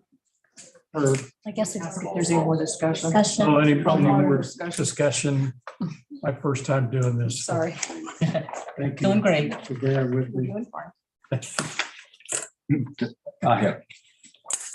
Yes. I read from our staff, and that's why I'm never going to believe Brent's summary of anything anymore. So I did read the leadership team's email to us Friday. I don't think there's anything magical about having a 40% requirement in the operating reserve versus 55. And according to our staff, that's a one-time transfer of $8 million. And then I think probably in the following fiscal year, and I'd asked this question earlier about incentives coming on board within the district itself, and that was estimated about 2 million. So I would think that there is, and I'm not suggesting everything that's been presented. I think Gordon's has some excellent points on figures that are valid or invalid. But I do think if we later would adopt some of the two items of leadership suggestion on Friday, we would have roughly 10 million that we can make a decision with. But in so doing, I would certainly support this motion.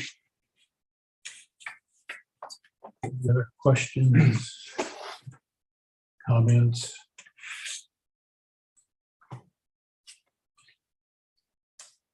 Roll call. So, Yeah, roll call. do a roll call. Yeah, ask Teresa to do a roll call. Okay, so Teresa, do a roll call for the vote. Okay, Joycelyn, Yes. Gordon, I'm thinking. okay, Bob, Yes. Michael, Yes. Lori, yes. Dr. Pandolfi. You can call me. No. I don't know.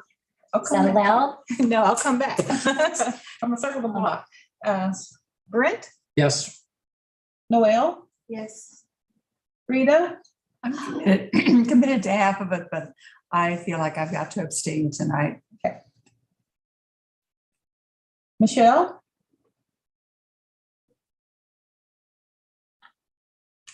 I'm really torn. I don't want to spend any more taxpayer money, so I'm gonna go with yes. Gordon, I'm going to reluctantly vote yes, with the caveat that some things we do in the next 12 months, this board may find very distasteful and the public may find objectionable, okay? We have to get this under control. And to listen to the public, we did not make budget cuts. We increased spending this year by $5 million. That's not a budget cut. We have $23 million built into the funding for operations for a 3-year period. That is not a budget cut. Okay. We have to fund this thing. We have to get our arms around it. We obviously haven't been told the truth here over the last 9 months. I have tried ad nauseum to get information, and I'm sorry.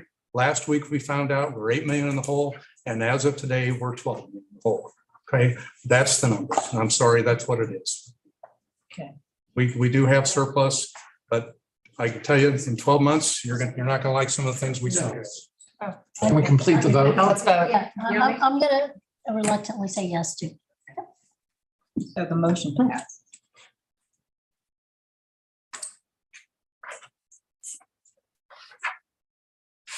What was the vote? It was 9 yeas, 1 abstention, and 1 not present at vote, which was wrong.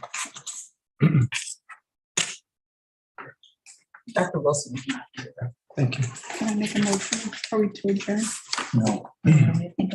I'll be quick on finance. Are we done with yours? Okay, we'll go finance.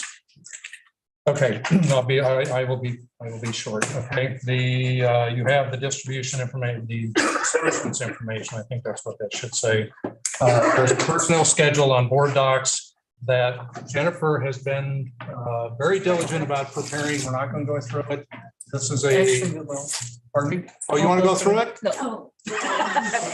His report. If anybody has any questions about it, always. Well, let me know this if you is wanna add anything a to it. work in process. This is all intended to get us prepped for the budget cycle starting next spring. Okay? The facility plan review you have in your hands, obviously it's not complete. I don't know why. The Culinary Center cost recovery update, we had a further discussion on that. I do want to make a specific comment about that.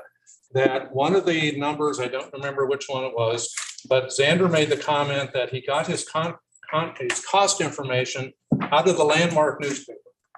Okay, Can we We be kind, have- it's one personal privilege, can we be kind, I call staff out individual in a public. I'm stating the facts about the meeting, okay? So we have an accounting department, I suggest we use it. We do have to vote on central bank update. We already talked about that. That is a $30,000 fixed fee.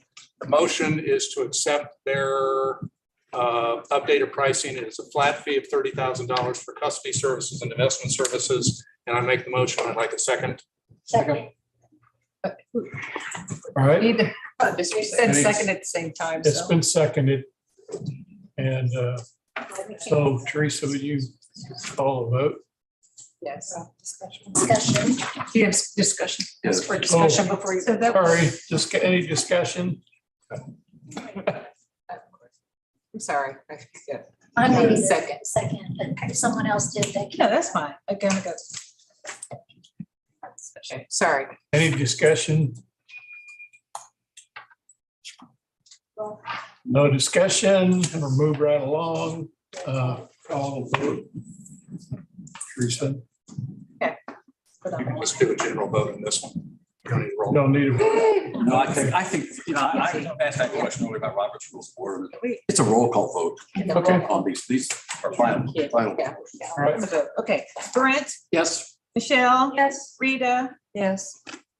Dr. Pandolfi, Michael, Yes. Lori, Yes. Noel, Gordon, Yes. Joycelyn. Yes. Bob, Yes. thank you. Okay, next item, there are just a couple points. The Orvis disbursement review is in process. They're on the tail end of that. We expect a draft of the report from them sometime in early January. Hopefully, we'll get comments turned around and we'll have them report to us at the February meeting. One item I would like to note that was brought to my attention in the interview that I had with the partner. Apparently, the library has two credit cards, one for 500 with a 500,000 limit and one with a $750,000 limit. I don't know the source of those, when they were approved, anything. I went back to the emails from Quan. We have an insurance dishonesty coverage of 250,000 and the treasurer has a bond of 25,000. I would, I don't want to wait for the report. I think that is a real exposure that I would like management to address like immediately. And by the way, Mr. Treasurer, you're on the hook for that. Yeah, So that's what I heard you say. yes, okay. So the last thing is that we've already talked about the RFQ, so I don't have any other business. That's it. So new business. No, personnel We got committee. personnel committee. Brian, can you go Oh, back, please? Where's that? I would waive this except that we put it off for 2 months because meetings are too long. Oh, there we go. And if I may, I've asked our lovely HR Liz to go over our personnel update of benefits and other items. Because personnel does make up about 60% of our budget. I don't think it's proper to just gloss over it. So I'd like to take time to do that today. Thank you, Jennifer. Okay, y'all, I'm trying to make this fast and exciting. We're gonna talk about health insurance. So first slide, Brian, on the, there we go. There we go. For health insurance, we use Blue Cross. We use their Cost Plus program, which is a version of self-funded insurance. So we pay Blue Cross admin fees, and we pay Blue Cross for stop loss coverage, so we limit our exposure. And then they bill us for the claims, so we just pay the claims. That means we keep the savings if there are some, instead of paying a whole premium and Blue KC keeping the savings. That program's been in place for about 11 years, and it's worked really well for us over that time in controlling healthcare costs. We marketed the plan for 2023, which means we went out to see if there were other options that would be more cost effective for the library and still offer great benefits for our staff. And we chose to remain with Blue KC for the Cost Plus program for 2023. The next slide, Brian. This is just kind of a brief overview of what happened when we went out to market.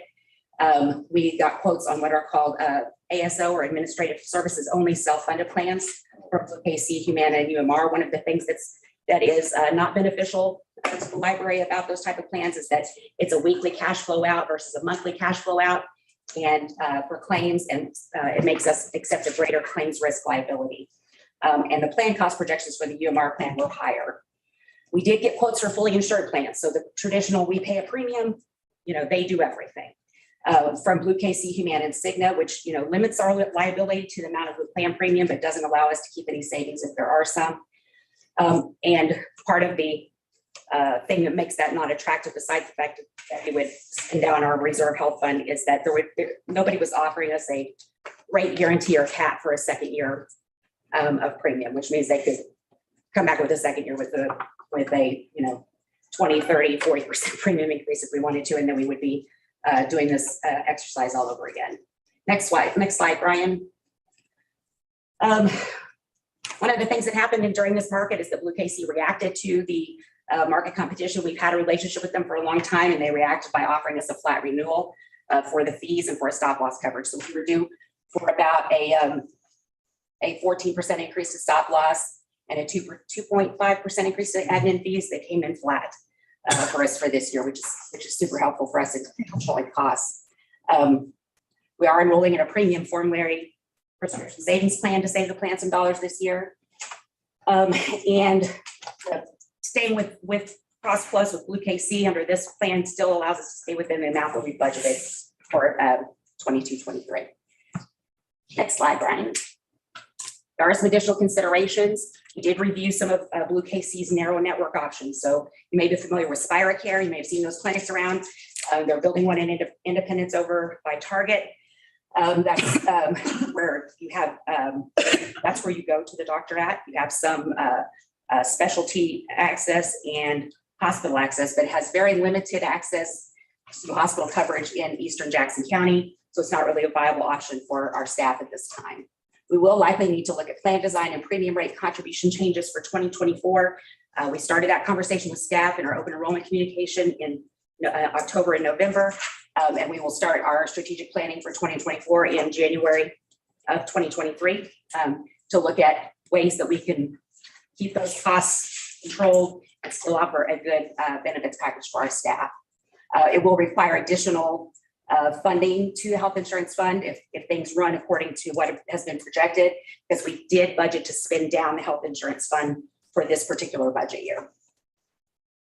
Okay, next slide, Ryan. We also marketed dental and vision insurance. For dental insurance, our contract was expiring with Cigna. We got quotes from Cigna, Humana, Ameritas, the Standard, and Blue KC. Cigna quoted an increase with only a 1-year rate guarantee. All the other insurance companies offered us at least a 2-year rate guarantee with a decrease over rates, except for Humana. They went with a 2-year rate guarantee with a slight increase to current costs. We found out something interesting. Cigna has changed their network that we use over the course of time that we've been with them, I think for the last 3 years. And now our staff are only using in-network providers for Cigna 65% of the time, which is really low. So next slide, Brian. We elected to go to Blue KC for dental insurance. It'll save us the library about $7,200 a year, which seems like in the grand scheme of we're talking about all these millions of dollars, but $7,200 is $7,200.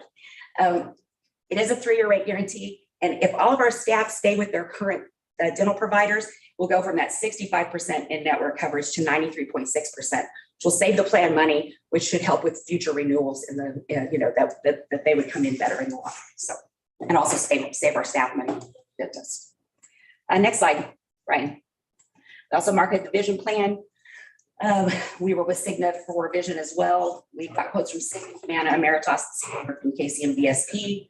Again, Cigna quoted an increase with only a 1-year rate guarantee. We kind of have a high loss ratio on vision insurance. So it's a little bit above 100%, which means they're paying out more than we're paying them. They don't like that.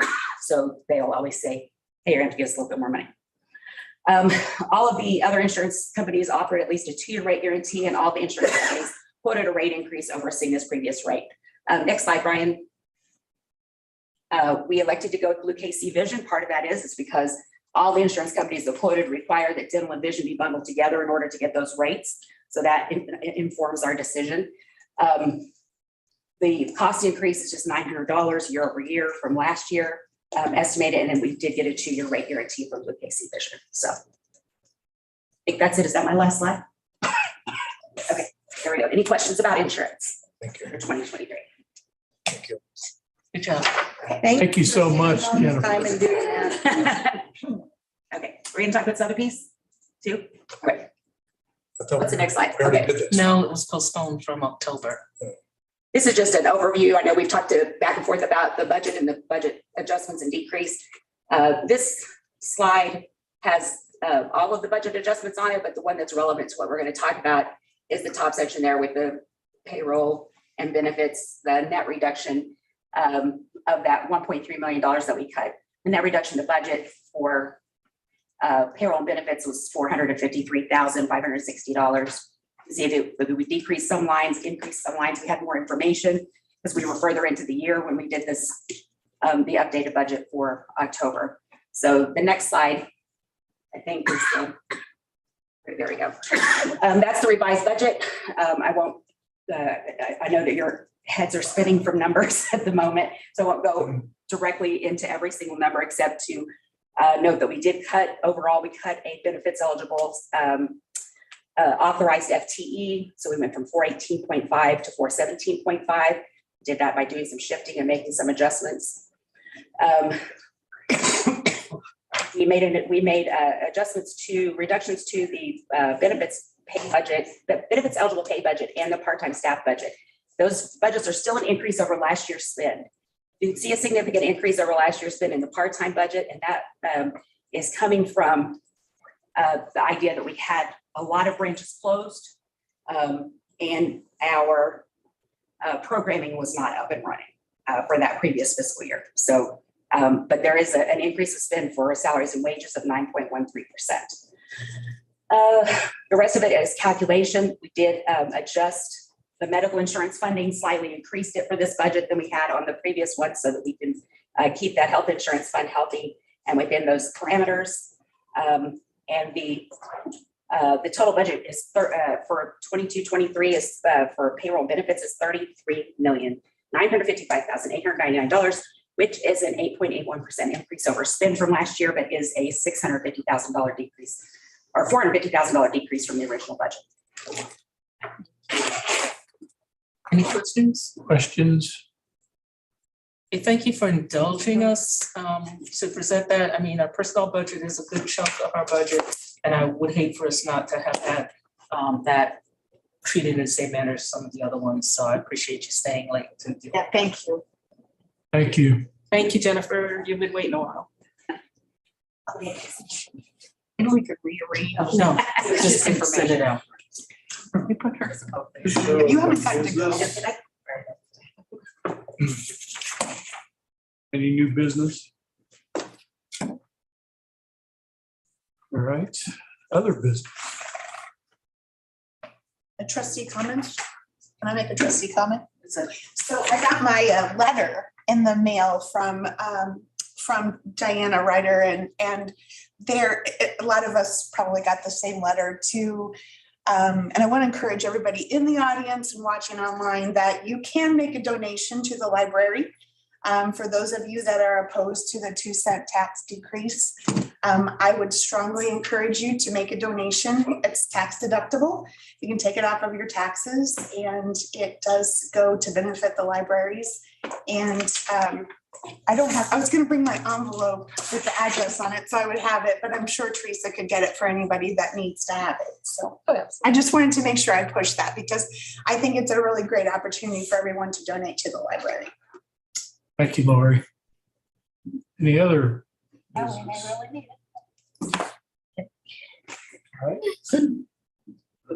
Announcements. Your announcements are in board docs, and it's, we're closed for Christmas, we're closed for New Year's.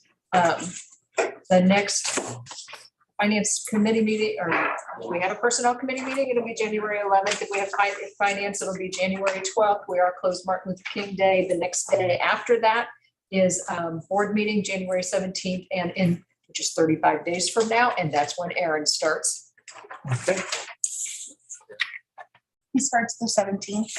His first official day is the 16th, but we're closed because it's Martin Luther King Day. So yes, the 17th will be his official day in the office. All right. Any trustees' comments? Happy holidays. Yes. Merry Christmas to everyone. I'd like to thank everyone for voting to keep our promise. Happy New Year. So appreciative of everyone's time and efforts tonight. Thank you all so much. I make a motion to adjourn. Second. Okay. Third. Aye. Aye. Brian, thank you. Thank you, Brian.